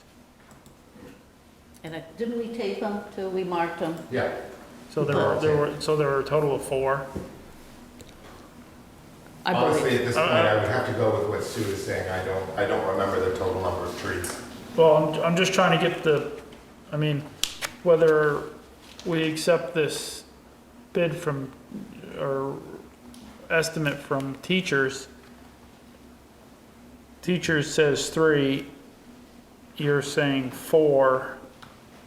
Are we asking, are we asking teachers for 3 or 4? He didn't ask me to go and look at the site with him. Did you go, Bill? Did he ask you to go? With teachers? Yeah. Yes, I did. You did. Yeah. And I showed him exactly what you and I had looked at with VJ. And the tape was still on the trees? Yeah. Mm-hmm. Yeah, and I asked him for 3 separate quotes, which is what you've got there. Right. One which was the total dead tree removal. The other is for pruning the overhanging branches, the dead overhanging branches from the parking area. And also there are some live prunings that can occur. And do we know how many trees that are going to be pruned? It just says all trees along the edge of parking lot and in public and in picnic area. You've been down there, it's thick with trees. There should have been a site visit. Well, yeah, you were all there a few weeks ago, so we. But we weren't talking about trees. But we No, we weren't. No, I agree, and I wasn't thinking about trees then either, so. But Christina? How long did it take teachers to turn this estimate around? 4 days. A day or 2. So I hate to be a stickler, but if we do the 2 things there, doesn't it need to go out for 3 bids? It does unless we can. According to the purchasing policy, anything over $1,000. Unless it's an emergency. Unless we- Doesn't But require, so if this guy turned it around in a day, then there's an opportunity that other tree companies could turn it around in a day also. And the trees are already marked. So they can go down and and turn it around in a day also. Sure. I doubt you would have them in a day because we did this on a Sunday, yesterday, so. But sure, if you want to wait and get 3 bids, happy to do it.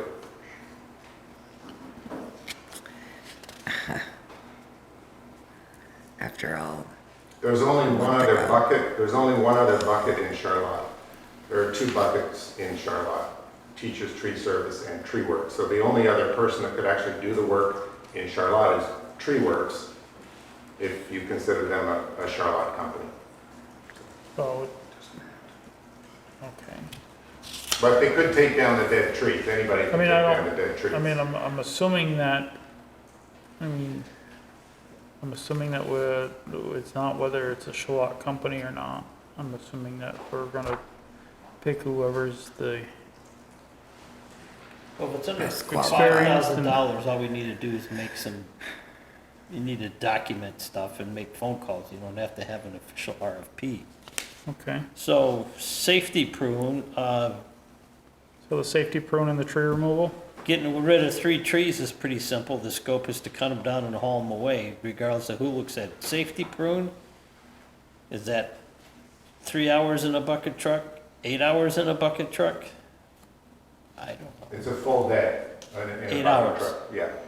All right, I'm not sure what his full day is, but it's a we day. close the beach for the day? This is a No, lot less than he You don't need charged to me. close the beach. He would come down early in the morning to drop the trees that are dead, and then the pruning could carry on during the course of the day. Really? With people there? You'd still have to keep the people out from underneath that. Of course, You'd have to yeah, close it. obviously you put, people manage where the parking would be. You put out your cones or, And where's this money coming from, if we were to agree to it? Where's the money come from? you tell me. It's not in Nicole's budget. I don't think the view clearing needs to be in this. I agree. I don't know if the safety pruning really does either, does it? Without looking at it, without seeing it. Well, you remember the trees down there, those tall, a lot of them close together, and so some of the upper branches are dead. And if a branch that's 2 inches falls from a great height and hits you on the head, it's gonna hurt a lot. So, it's kind of close work in there. I think it'd be kind of quite a job to do that. What concerns me more, I don't think this is particularly a bad price. Whether it's an emergency or not, I think we're put on the spot because we've had people say, okay, you know, we've had an arborist job. We didn't know the arborist was gonna come look at this and we might end up in the spot. We've been stuck here. And my concern is that this doesn't happen in the future, that we're not reactive, that we're proactive.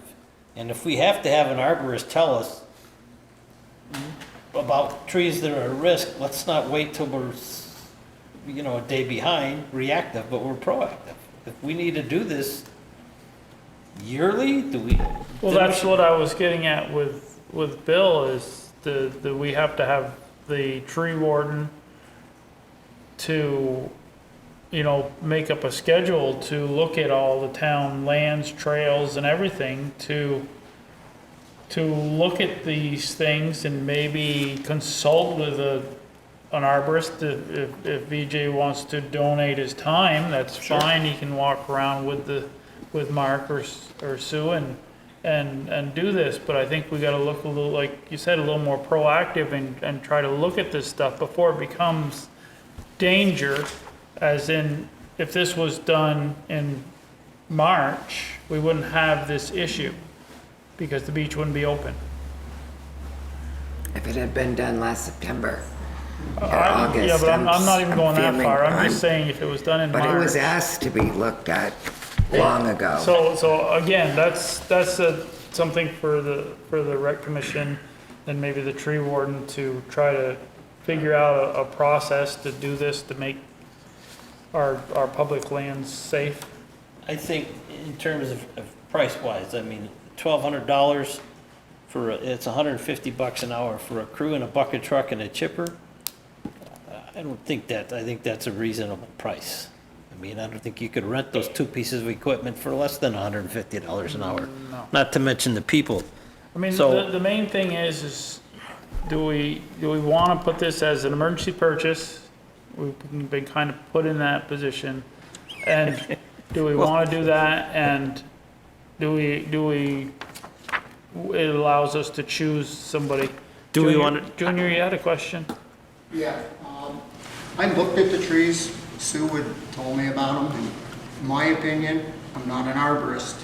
I don't think they need to be cut this fiscal year. I think you could wait until they get their budget, July 1, and have them do it then, and then go through the purchasing policy and do it that way. Yeah, I don't know, which one do you think is the worst one, Sue? The first one on the right? That group, as you turn in, right, on the Yeah, on the right. right, yeah. Okay, so the first one on the right is an elm, and it is, right now, if you go down there today, it still has green leaves on it. Most of it is dead, but it's an elm.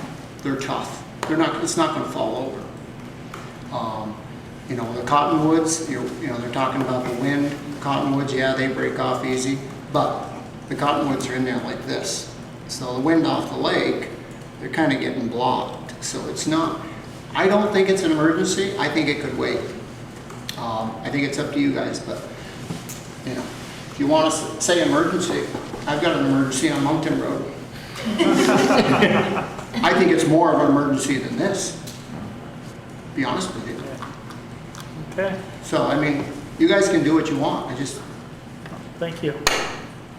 I think, hey Junior, thank you for that. I really, this puts us between a rock and a hard place. We have two people who we respect, whose opinions we respect, and they're telling us different things. I would come down and err on the side of caution, which means let's take care of the emergency trees. But I also heard Frank and Fritz say, look, this is not the way we need to operate going forward. Let's get a system in place to look at the trees in public spaces in Charlotte so we have a much more organized way to do it. I agree. I don't think this is a bad price, and if the work's gonna have to get done, it's not like I think this is an emergency and we're paying through the nose for it. Like I said.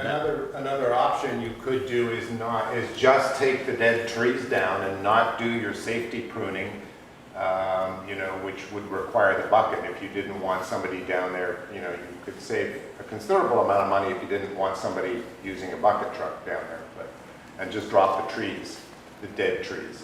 I'll specify.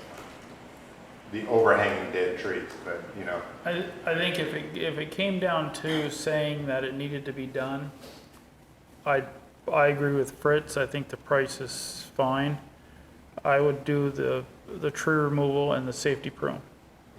I agree. I would call it a emergency thing, and we better not have any more tree emergencies because we haven't been paying attention.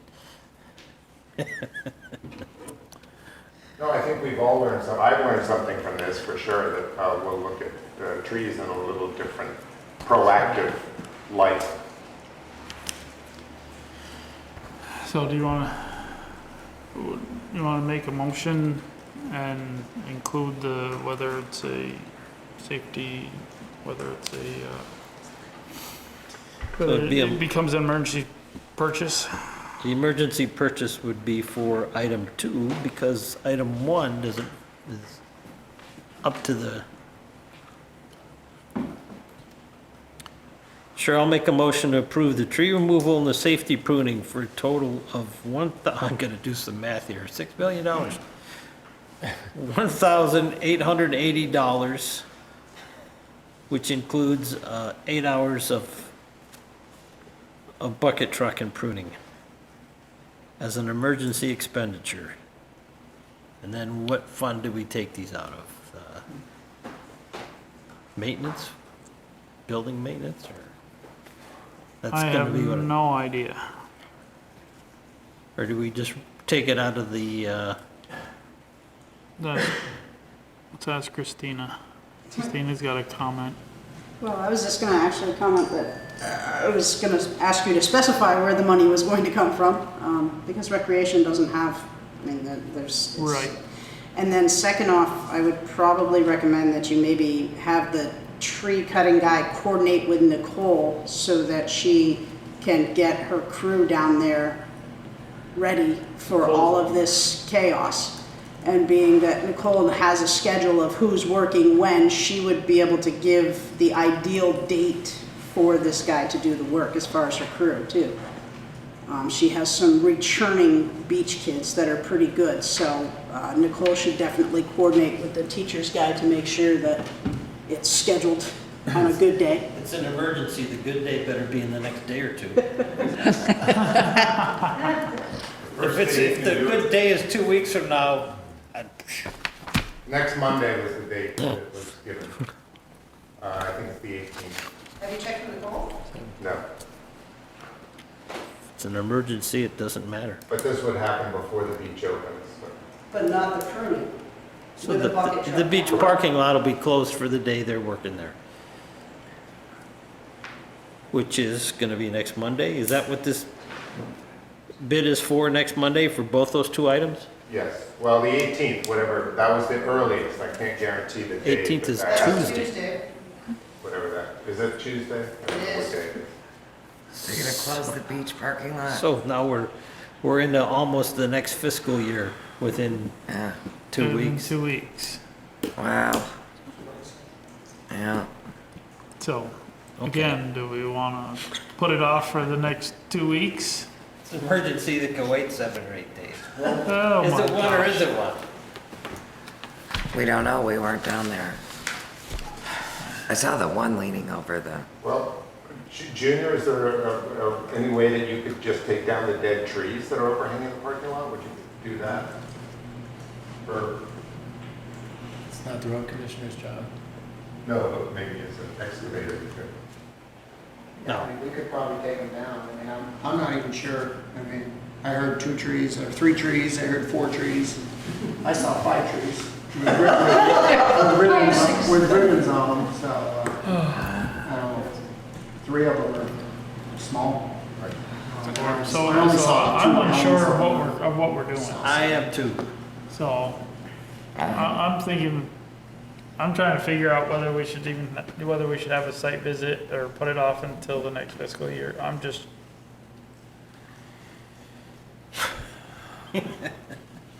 I'm kind of lost. Well, it's weird. I mean, look, we've been presented with a view by a professional that we have some danger trees.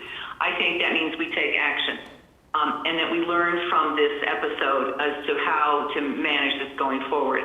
And I think emergency means we get someone as ASAP. And we find the money, maybe we defer that and we find the money someplace. But I don't think, given having been presented with this information, we don't really have any other choice. That's my view. Indeed, if it was an emergency, should close the area under those trees until they can be removed. So we close the beach parking lot for a week. If it's a true emergency, or is it a sort of emergency where they might fall over? park in the Well, we need parking lot. a philosopher or an existentialist to help us out here. We're going in Is circles. the upper parking lot available? The upper parking lot's available, the lower parking lot could be delineated with cones, and the beach tenants could be advised not to park cars in this particular area until the work was done, or, you know. I would think that whole area on both sides, really. If the whole tree fell down, it could cross the parking lot. If a limb falls off, it's gonna come pretty much straight down. We gotta come up with a decision because we're running so late. What are we doing? And let's add to my motion to cone off the area until the work gets done. Do we have the Do we ability? have a motion on the floor? It was to go ahead with these two things under an emergency basis until we realized we could put the emergency off for a week, but if it's truly an emergency, we need to block that area off. And we need to block the area off, and we need to find a removal company ASAP. Well, we can accept the bid that we have because I think Yes. it's Yes, but we realistically. need, no, I think, fair enough, that's great. But we also need to see if we can't get them to come yesterday. Sure. Now, they can't come until the 18th. With the bucket, if you just want if you want the trees down emergently, I'm happy to see if I can get him there just to take the trees down within the next few days. Happy to try, I don't know. But I'm quite sure that he can't do the full safety pruning until next week.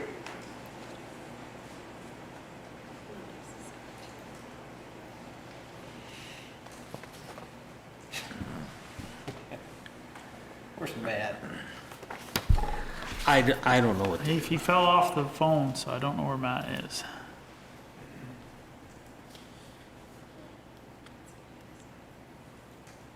Let's approve the I'm with you guys. Let's approve the emergency expenditure, and the bid, not the bid, but the emergency expenditure, and see if we can get them, cone the area off, and see if we can't get them to do it as soon. And we need someone in the town to supervise this project. Is that Dean?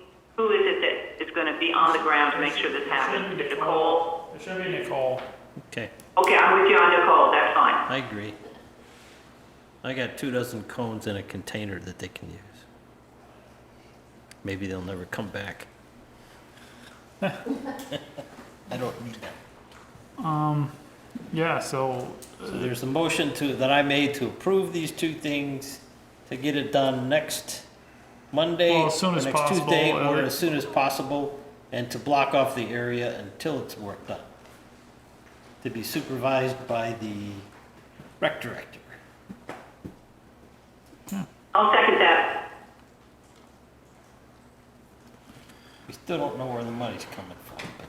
yeah, where is the money coming from? You're going to deficit spend no matter where you go, but you're near the end of the fiscal year, and it appears you're going to end with a surplus from the way things are right now. So it'll just, as our accountant told us to do, it'll just show up as a deficit from where we made the mistake on the budget.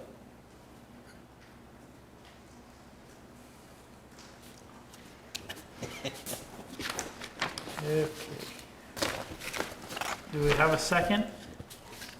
Louise seconded. And all in favor? Aye. Aye. Aye. The guys have it. I'm not. Okay. Okay, 3 in favor, you abstain? What was the vote? I'm sorry. 3. 3-0, 3-1. 3 and 1 abstention? Yep.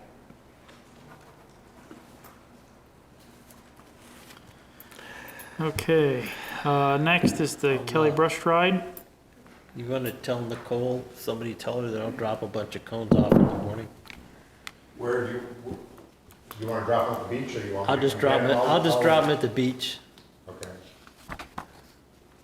I can liaise with Nicole, if that's okay with the. I'm texting her right now. She wanted to know how the tree thing was going, so I'm texting her right now. Nice. She's got more job now. She's got to babysit the tree guys. Okay, we got the Kelly Brush Ride for approval. Or, Yes, I'm Zeke. I'm Kelly Brush's husband, executive director of Kelly Brush. The Kelly Brush Foundation. Just wanted to say thank you guys. I won't spend any time. I'm here for questions or comments if you guys have. You've done this for a few years now? 14. 14? About 900 riders starting in Middlebury, only about 250 make it this far. The 100-mile route, which comes through Charlotte, about 200, 250 riders.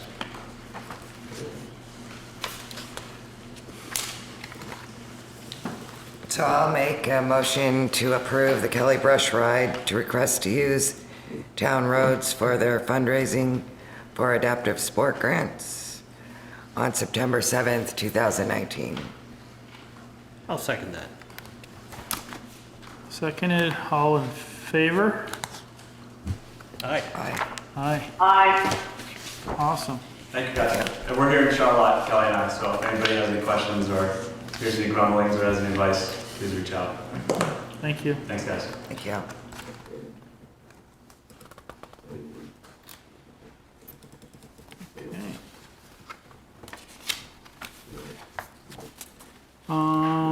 Approve the grant from V-Trans to pave a portion of Ferry Road. So Junior and I applied for a grant for repaving a portion of Ferry Road from the train station to the ferry dock. It was approved, and the grant is for $108,425. The town's portion, 20%, is $27,106. It would be, needed to be done in FY '20, so anytime in FY '20. So this is gonna happen after After July 1st. after July 1st. Is it gonna happen this year or next year? Do you know that yet? No, next year.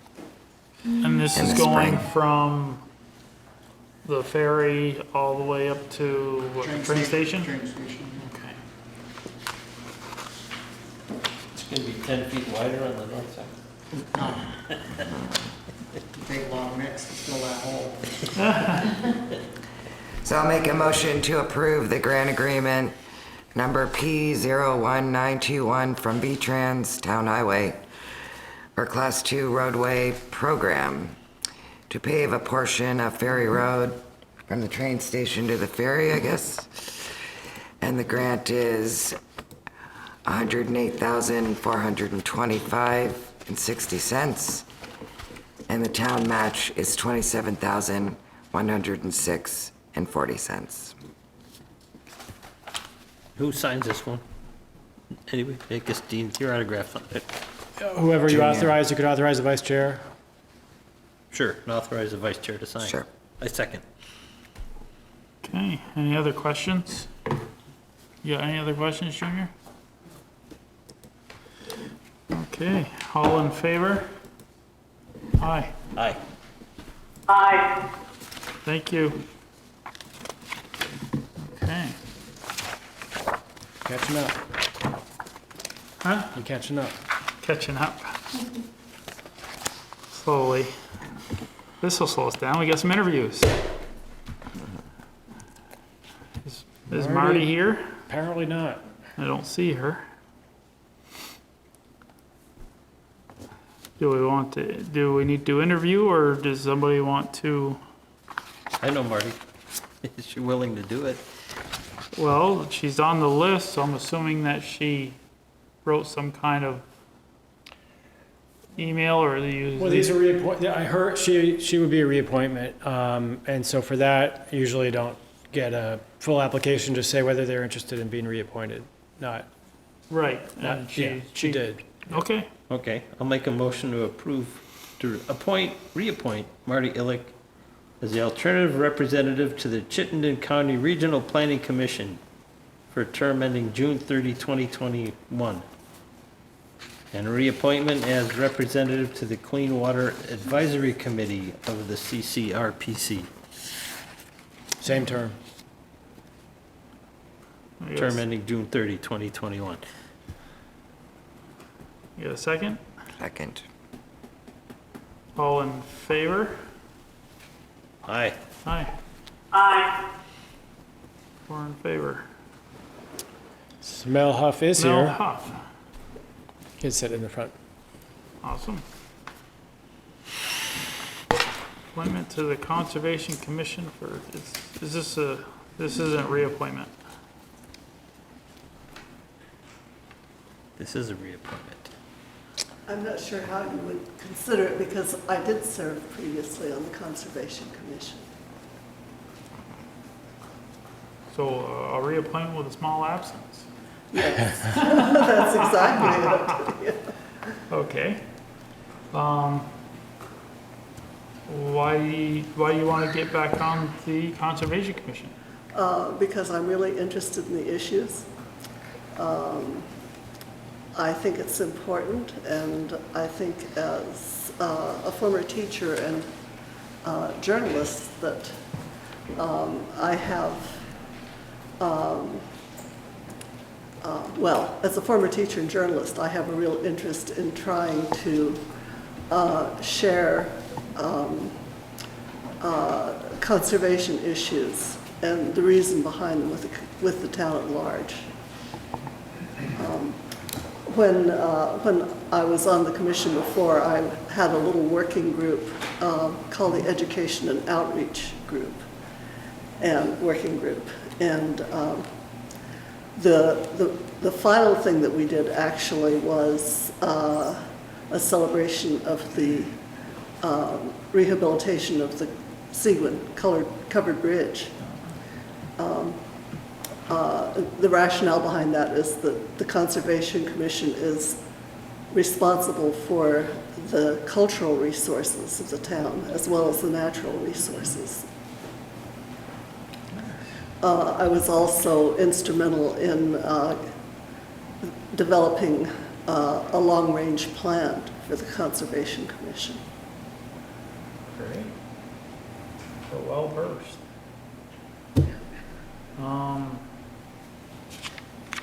I'll make a motion to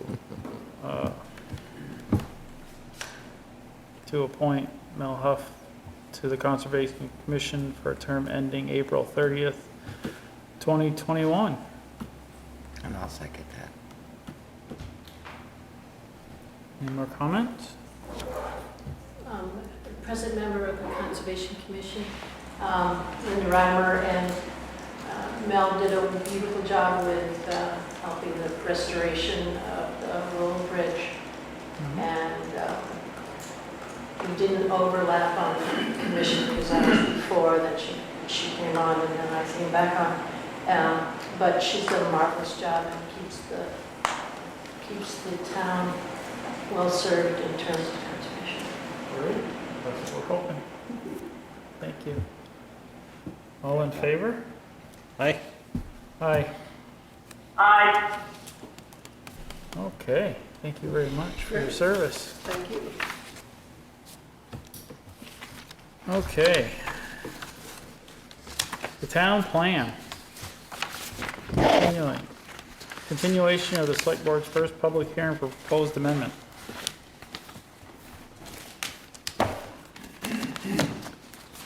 So, So the last meeting, when you discussed this, you wanted the edits incorporated into the draft, which has been done. There's a underlined strikeout version and a clean version, so if someone wants to refer to a page number, it would be good to note whether you're looking at the underlined strikeout version or the clean version. Just in summary, I incorporated a lot of the edits, also ran them by Emily, who was very helpful, provided some comments back. I think it's a good document, and I think the Select Board should close the hearing and be ready to warn a second hearing, but there might be additional comments as well. This includes the maps, right? It does include the maps. Okay.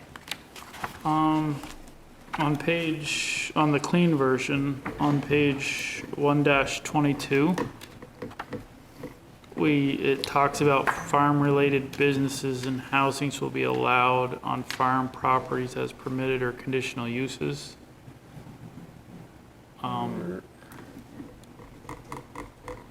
The houses I understand, but the businesses, what control do we have over that? That's number 12, is that what you're Yep. saying? That falls under Act 143, does it It does now, but it doesn't fall underneath permitted or conditional uses anymore. Right, and that's something that Aaron has been researching, I think, for some time. I think there was a scheduled follow-up discussion about that was to occur, I think, fairly soon. Well, I'm just wondering, because I mean, we're putting it in our town plan, and right now, as we understand it, we don't have much jurisdiction over the farm businesses. So I'm just trying to figure out whether that should be in our town plan. Or at least reference the Act 163. Act 143 143. should be, maybe be referenced on that line too. It could be, provided we get input on it. I mean, I'm not sure where we are now because Aaron's leaving. But I think we need to have input on what he found, and we may decide that we want to add text to the town plan based on his research. When that will occur, I don't. Right, but I'm just trying to, I mean, we're trying to close this up to a Correct. final hearing, and Do you wanna in say- the final hearing, we can't change anything. Right. Do you want to say as allowed by Act 143? So farm-related businesses and housing will be allowed on farm properties. Well, houses are permitted in conditional uses already. What I would recommend is to, if everybody agrees to proceed to close this hearing and schedule the second hearing. I think if whenever we collectively decide on how we want to respond in terms of the town plan, in terms of Act 143, there's no reason why we can't have a separate amendment to the plan that specifically addresses that issue. So That could either be piggybacked with this on a vote. So you're trying to say leave it in until, leave it in our town plan, even though. I'm suggesting leaving the verbiage, the language that's in there as is for now. Keep moving along with the energy update. And when we decide what we want to change in the town plan for Act 143, we can do so.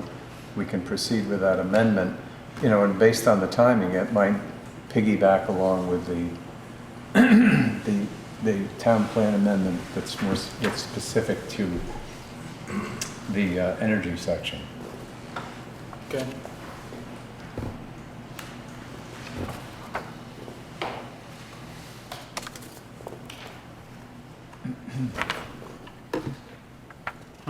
Page 1-60, you had a correction on the third billet down.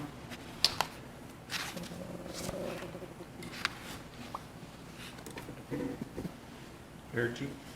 It should be energy. Right. You Emily caught corrected that. it, but you didn't correct it. You corrected it, it was in the red line? No, As yeah, corrected? there were 3 edits that didn't get made that Emily caught. And let me just go through those quickly, actually. There's a substantive correction that's needed for this section regarding examples of solar projects that would allow the town to meet the high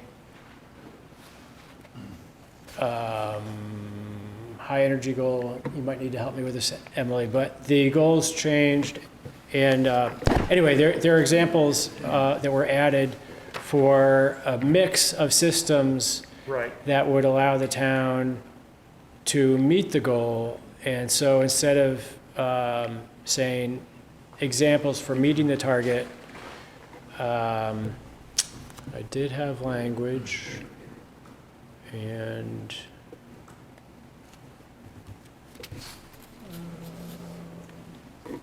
So is what, it's in our clean version, is that what's proposed to stay? it is, but this was after you received the clean version. I have a language you suggested up in an email, if that's Oh, great. helpful. So the suggested change would be to say, instead of examples are as follows, to say one example for meeting the target includes the following combination of solar systems. Great. So that would be this line, the second bullet from, now it's the first bullet, but,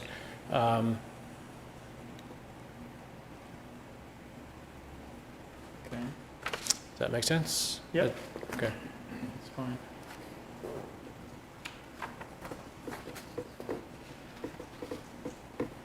And what else did you have, Dean? Your, The other things that are in the email, I think from Monday, June 3rd, is on page 1-59 in the clean draft.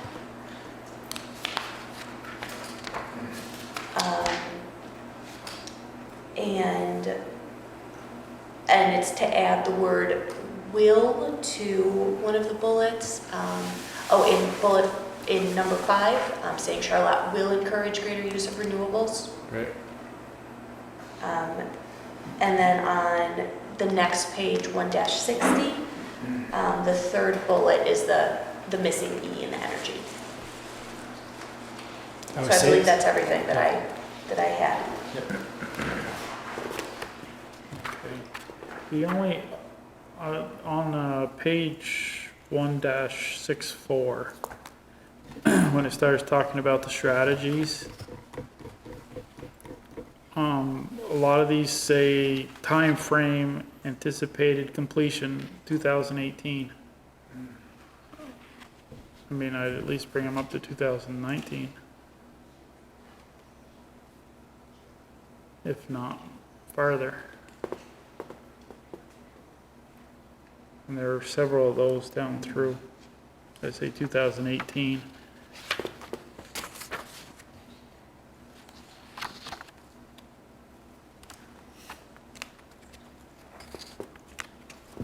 And the next one is on 1-74.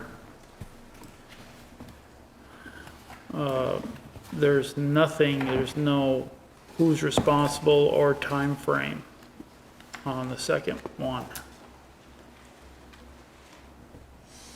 It's just empty.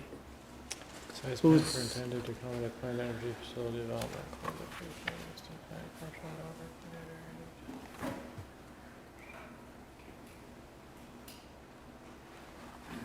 So who should be written in there for responsible and the time frame? I comment on it, but I can't read it. Okay, sorry. Site plan for, Sites planned for intended, sites planned for or intended to accommodate planned energy facility development, including the location of existing and planned commercial and net meter generation facilities and utility corridors, are to be shown on site development and subdivision plans reviewed by the town. so it'd be at least be the, Planning Commission. Yep. at least be the PC. And I'm assuming we would just write ongoing on that Yes. for now.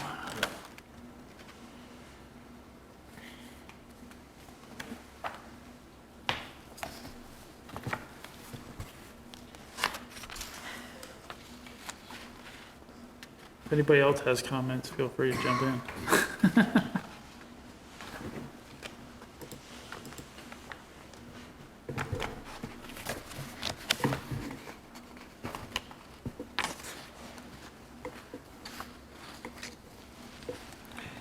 So I was wondering about, I just hadn't noticed it before. I'm on the red line one, sharing my other. So it's on 1-65. The Energy Committee will work with energy utility partners, including, no, that's not the one, number 10. To provide education on advanced wood heating systems and promote wood stove change-out programs. Yeah, No more wood. No, to update their wood stoves to more efficient wood stoves. Oh, okay. They still not think, eliminating. they still think of burning wood as a renewable energy. So this is to replace the old wood stoves to make them more efficient.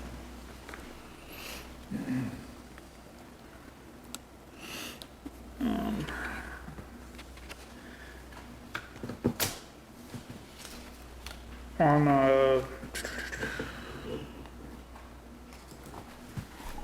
2-66, which is way off in the today section, is Oh, two. just to put that this is Okay, clean. table 32 Clean or real red line? on the clean one. Table 32, it'd be nice if it said that this was the year, because you've put yearly on other tables. I'm assuming these numbers for the residential electric energy use is for the year. It is.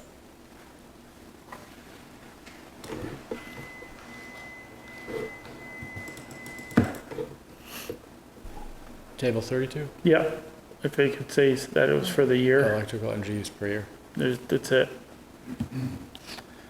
And that's pretty much what I found. I didn't have as much time to look at it as I had hoped.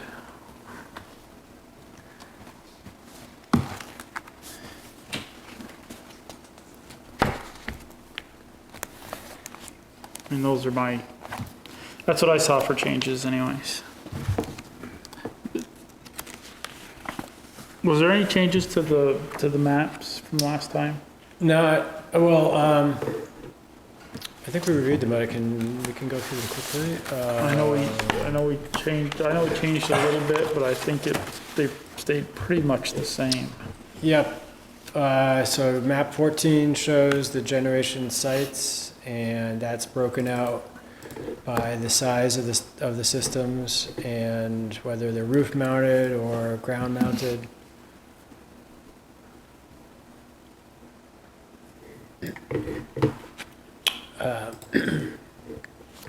Map 15 is potential solar energy. Right, we got into that a little bit with what would be where the potential energy areas are and how they would be sited and what it meant to the landowner. For if there was any kind of tax credit or if it became part of their appraisal.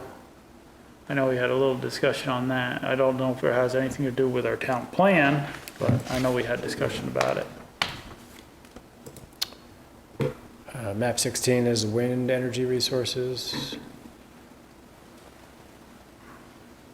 And all the data is from VCG, It is partially from VCAM, and then do you mean the base data on where wind potential is?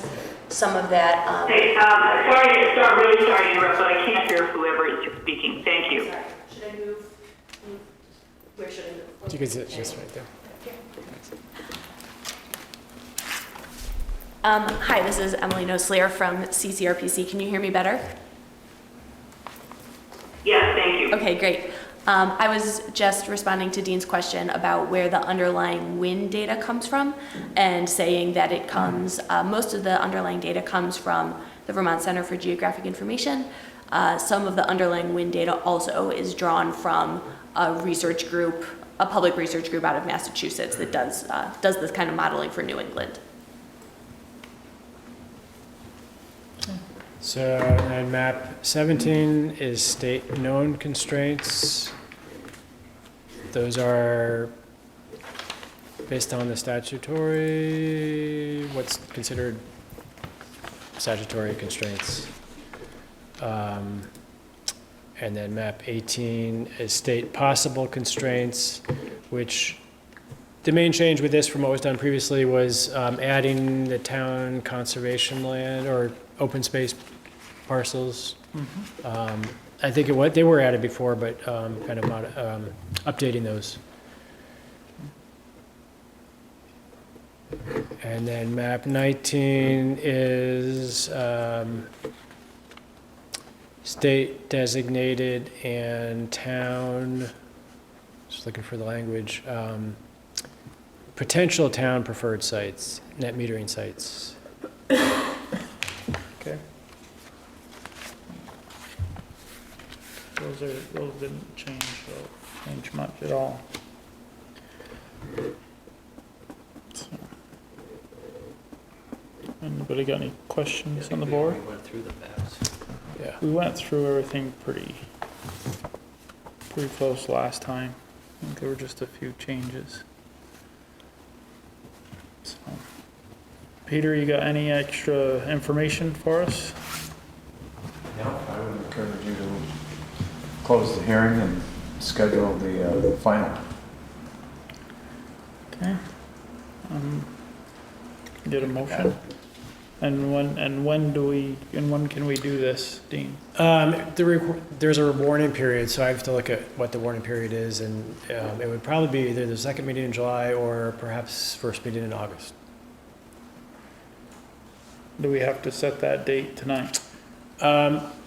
I think you can approve holding the hearing and, with language flexible enough to make that whatever date works in terms of the warning. Or you could just say, the first meeting in August would work. That's the Monday, Dean, the 5th? No, that would be the second That Monday. would be the 12th. Okay. 12th of August. That is the week of Bennington Battle Day, so there's a holiday there, but I'm just kidding. And I believe that we had talked last time too about that would still put us ready for the November 5th, right? I think we were talking about that, election day. Yep. So, somebody want to make a motion? I'll make a motion to close the first public hearing for our town plan amendment. What are we referring to this document as? Town plan amendment's good. Okay. And to schedule a second hearing, August 12th. I'll second that.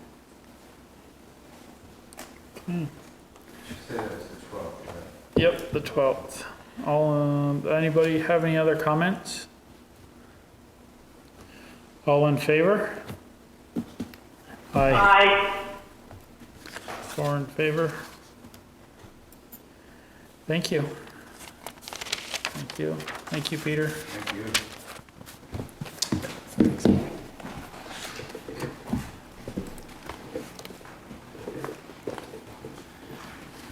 Yeah, I'll take some paper off the shelf. Okay. Open the bids for the town hall cleaning contract. We did receive one. We received one. Yeah, we advertised in Addison Independent for 3 weeks. And it worked for one.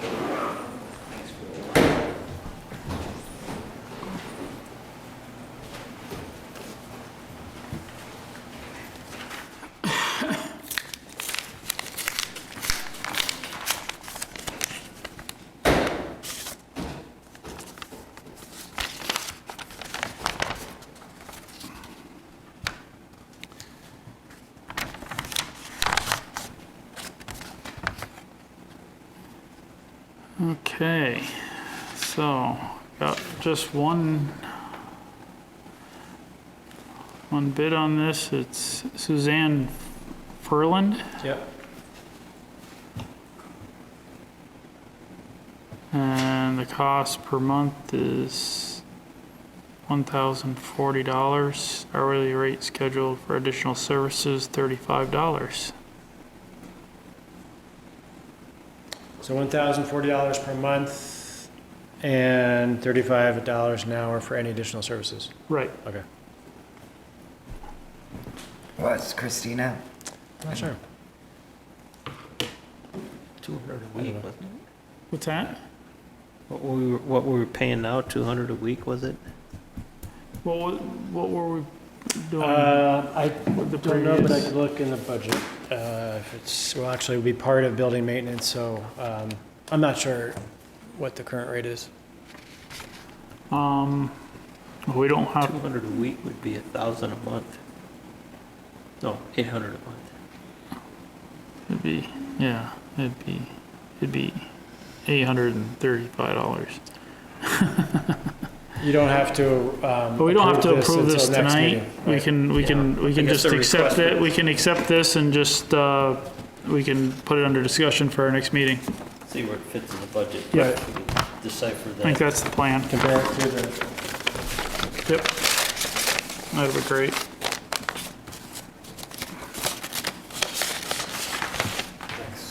Thank you.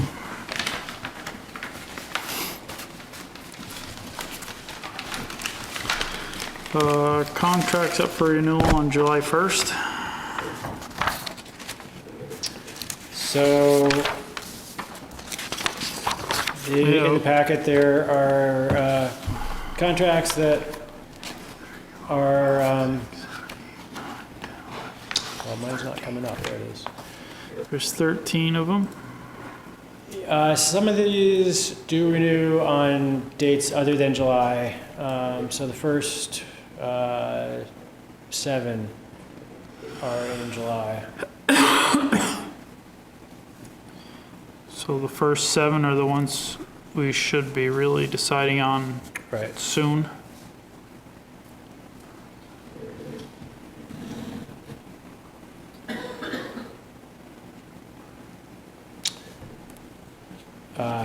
Several of these have been out to bid fairly recently. The water system maintenance for the town hall and library was out to bid in May 2018.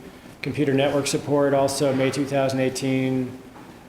Police services is May 2014. That's when we switched to Vermont State Police.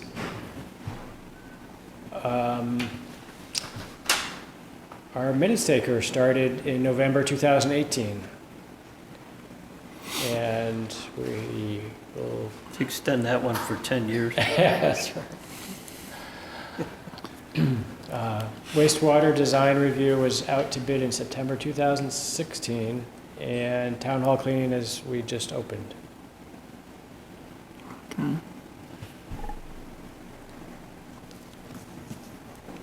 Well, there's the contract, 5,100. What do we know about the tech group? I mean, if we heard, So far, I think staff is pretty pleased. One of their account reps met with Mary and I last week, might have been 2 weeks ago, and so far there haven't been really any real sticking points. No, was their monthly fee more than this year? I mean, this time? I mean, not this year, but I mean, when they came on more than the previous? We added some services, so like we added cloud backup and some other things, and that did increase the monthly fee. As far as just straight net support, I think that was what they bid on last year. They haven't gotten back to me on what the what the FY20 fee would be, but he's expecting to get that in the next week or so. Okay. So we need to renew these, each one of these? You would, or you could do them all together.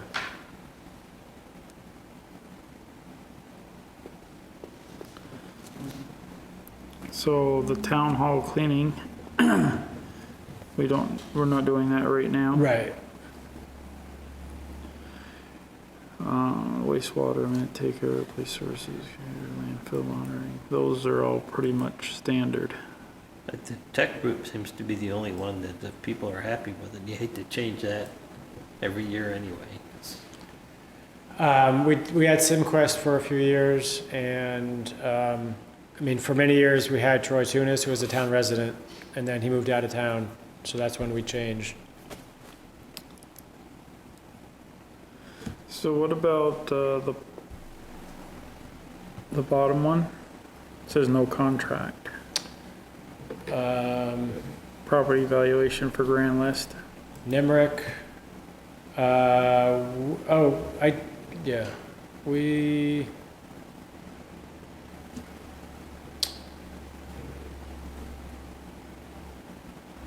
at one point had a contract. I'm not sure it's been renewed every year. I think Nimerick's been approved. I don't think it's property valuation for the grand list. I think they provide other services, so it's all kind of They do, yeah. lumped together. Yep. So that would, the description would have to be expanded, and I'm sure we'd find their contract someplace, because every Software and whatnot. Right. program that Mary uses, Right. Lister uses. So I think there's a, I remember approving Nimerick.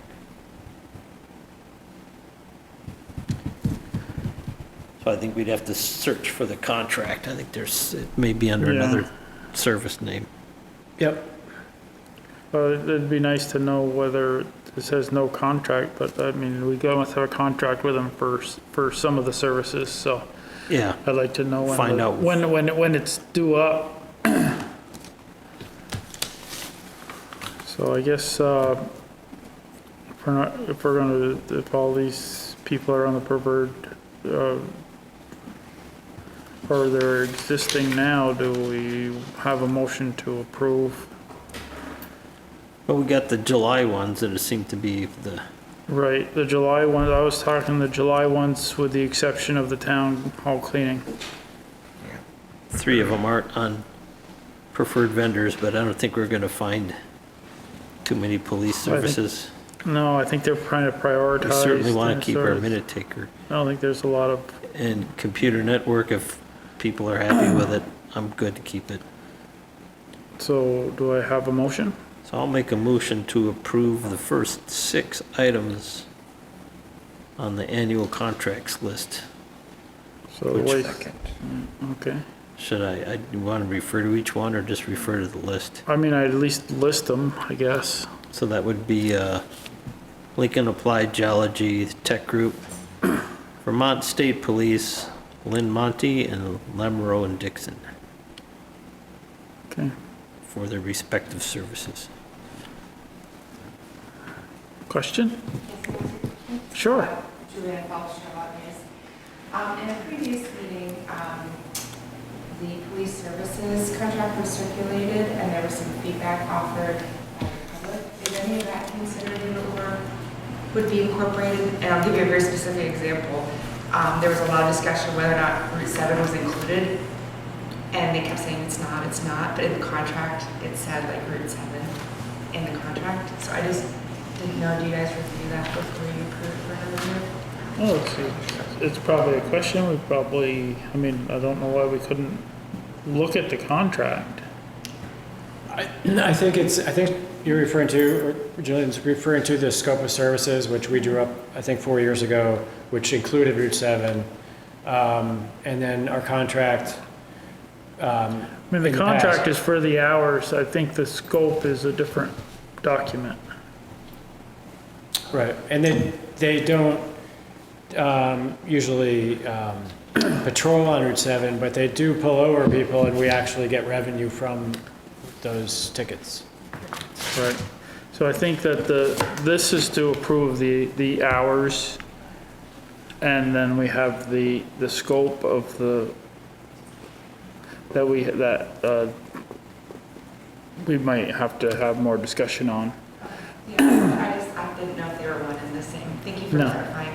Well, they tend to not want to define exactly when and where they're going to do stuff. Right. You can ask them and they say, well, it's counterproductive and we don't want to do that. So to some Well, extent.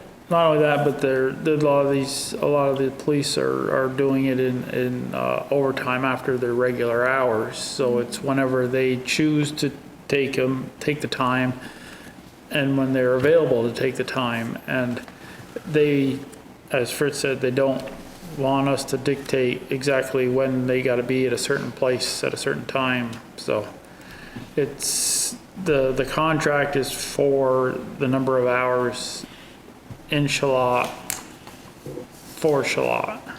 Yeah, no, I didn't realize that they would do separate things. but Yep. for clarifying. Okay, thank you. So, we got a motion. Was it seconded? I think I did. Okay. That was a yes. Carrie said yes. Carrie seconded. Carrie seconded. Is Louise able to hear? Louise, are you still here? I am. And Are I'm you ready for the vote. all in favor? Aye. Aye. Aye. We're in favor. Awesome. And we'll pick up the town hall cleaning at the next meeting. Right. So, move on again. You're ahead of schedule. Nope, I'm right on time. I'm only about a minute, we'll say. Thompson's Point agricultural lease, So potential reconsideration. if I can give a brief review. Yes, At the please do. last meeting, I presented based on what information I'd received, that Robert proposed to grow hemp. And that's what I presented to you. And as a result of that, I think as a result of that, you selected Chris Fortin to lease the Thompson's Point agricultural lands. Since then, Robert said he would grow hemp as well as hay, and since he's not allowed to grow hemp, he would just grow hay. So I just wanted to check whether what I represented, wasn't entirely, it was what I had received, but it wasn't the whole story. So I didn't know if that affects your decision. Has he paid up? I don't Is think he he done? has for the Burns property. Oh. Well, the thing is, we have to decide on whether, one, we'd have to rescind our original, our second vote on it, because we voted to have Chris do it. So well, first we'd have to, because for all intents and purposes, Robert should have been here to represent himself. If there were changes he wanted in the lease or not, he should have been here to present that. He hasn't signed the lease, which was due a month ago, and hasn't paid his damage deposit, right? As far as I know, no money has been received towards this agricultural lease, Dean, Right. and it hasn't been signed. So, we didn't do anything, out of order. So, it's up to us whether we want to continue with. To reconsider To reconsider our last motion, our last vote to reconsider Robert to do the lease. Other than a conversation, I haven't seen anything that motivates me to redo what we already did. A I would letter. put a time limit on it if it's not all corrected in the next week. Or, timetable, then it. Right, but now if you want to do that, then we have to do another whole motion to say that we're going to remove this from offering it to Chris that we voted on last meeting, and to offer it back to Robert for the original lease in the amount. So, I mean, it's, to undo something, I hate undoing things. Without much Without motivation. without a reason. And so, Yeah, my two cents is, we stay with Chris, unless there's an important reason why that's, why we shouldn't. And I haven't heard anything yet. so, Okay, I'll go with Chris too. The only thing I would do is put a time frame, but I'm fine with Chris. So we have not decided to reconsider. right. So, I'm not inclined to make a motion. Okay. I'm not either. So next agenda? So, I guess that's done. We'll go to the next. Did you get at the end? Moncton Road update. That's what Moncton Road looks like, if you haven't been out there. If you got a dirt bike, it'd be fun.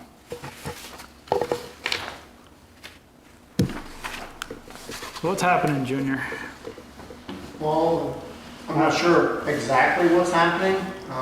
It looks like if I were to guess, I would say it's got like blue clay under the road, way down under. And with all the moisture, not just this year, even last year, there's a section there that's approximately 200 feet in length that is, just keeps dropping down, just kind of slopping down.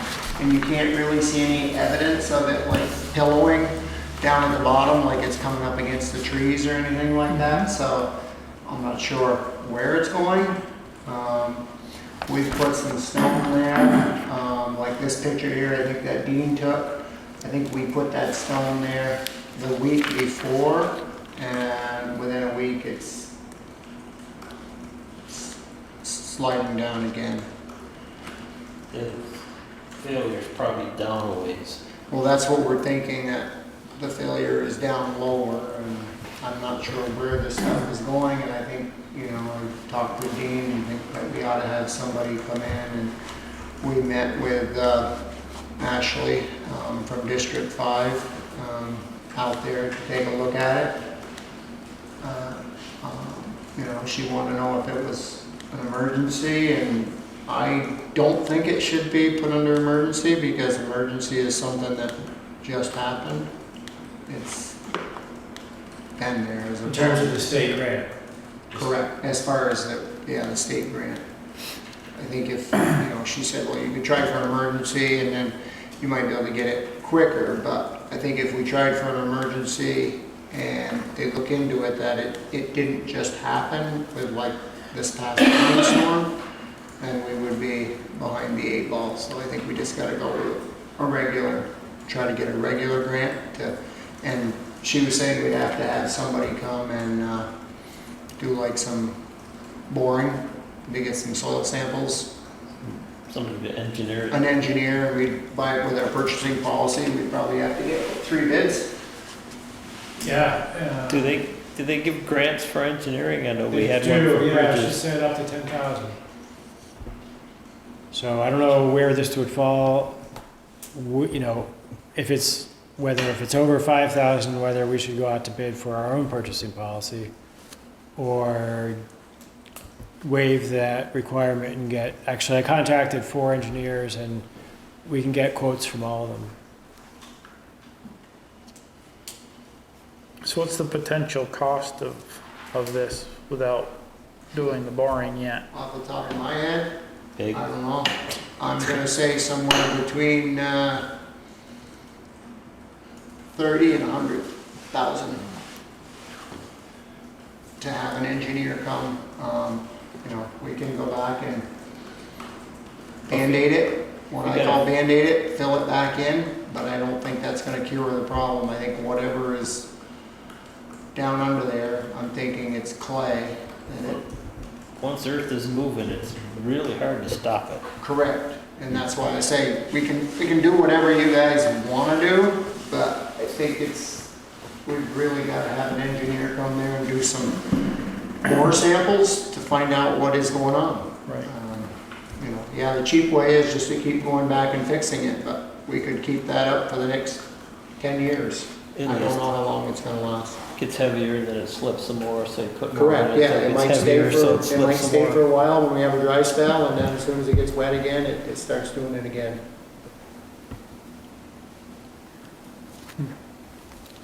I guess we should contact the engineering firms to get a ballpark. Yeah, he was actually supposed to get back to me today, and didn't, but I expect it would be tomorrow. So that was, you said you contacted 4 or what? Yeah, Dubois and King, VHB, Hamlin, and one more. Syntec, the ones that did the bridges? No. You should call them. Which one? Guys that did our bridges, what's their name? So he came out, they come out and do a preliminary walkthrough for free. They're from Heinsberg. That one? Yeah, the ones that did our Carpenter Road Bridge. Oh. Yeah, I know who you mean. Okay. Got the one right on 116? Oh, what's their name? I don't know. I just met with that guy when I looked at the Dorset Street Bridge earlier this year. So basically, the plan is to try to get an engineer to come down to look and see what the problem is, so we can come up with a game plan. Yes. Give us We're gonna try to get a grant for it. We have a Class 2 structures grant in place now for the culvert, but Ashley said that we might be able to switch it. Right. She was gonna look into it, but, so I don't know. That's where it is right now. Okay. So there's possibility of getting some grant money for it, but I don't know. And I don't think she's 100% sure as far as whether we would get it or how much we would get at this point, or when we met with her anyway.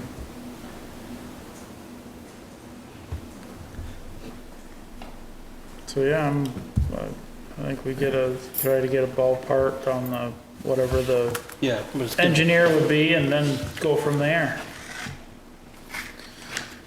So we'll have Dean look into that information and get back to us.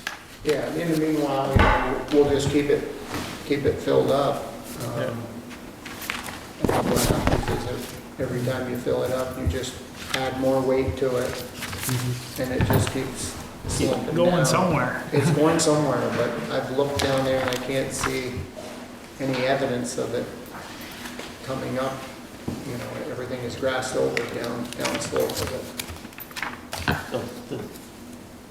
There's a total slope somewhere. What's that? Way down there, probably. Well, this could be a failure of the clay, like you said. The clay could just be. Yeah, but it should be going somewhere. Have you walked all the way to the bottom? Oh, yeah. Yeah, I mean, that drop off there is 20 feet, I would say, down. You know, it goes down and you can see the tops of the trees there that are basically at the bottom of the slope.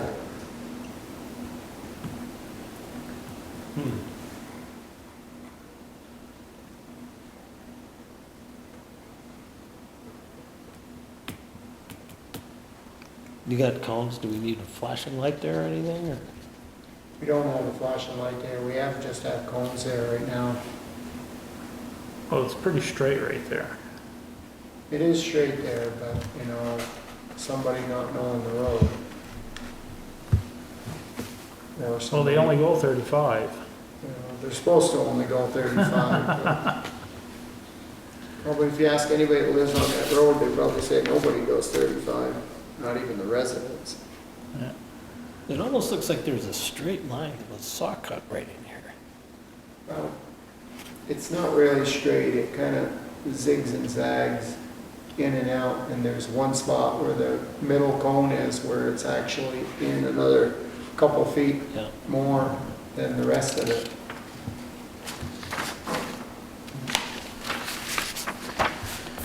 So, I say, we'll look into it, Junior, and see what happens. We'll see about getting a quote from an engineer to try to figure out what's going on.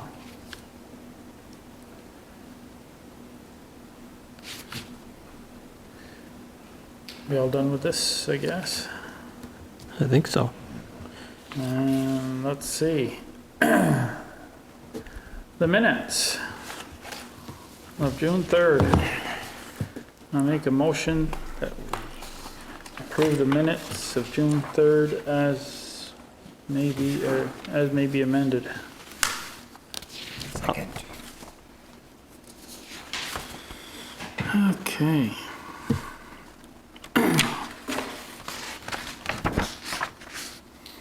Do you want to report that Lane has had exceptional turnaround, very prompt?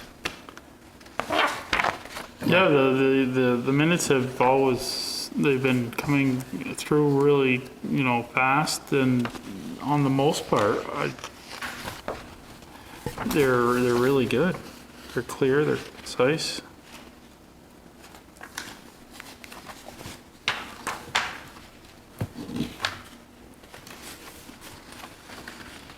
It's been good, there hasn't been hardly any edits.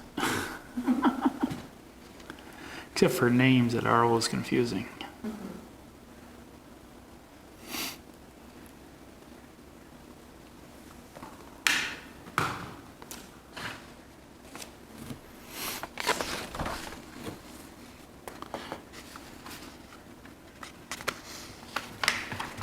On line 60, are we putting that Mary's suggestion, which Matt thinks is a great idea? Are we putting that on an agenda, future agenda, sooner than later, or?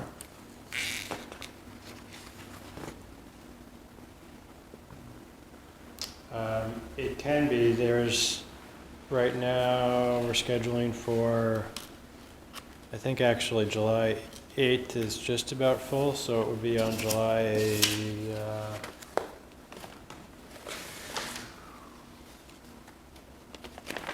22nd. Yeah, maybe Mary could come up with talk to the bank that decided that we should stay with them and see what kind of CDs they have to offer. I guess we have to figure out what kind of risk we want to accept in investing, so.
Don't really see anything wrong.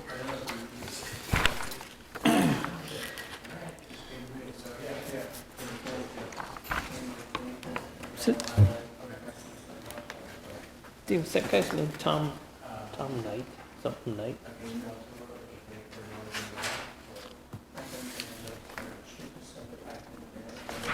I'm good with them. Minutes.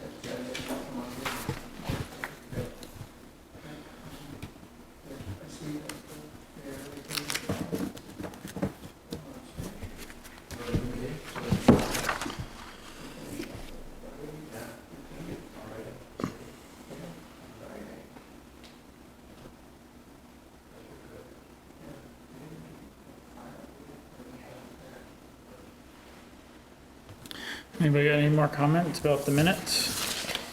Nope.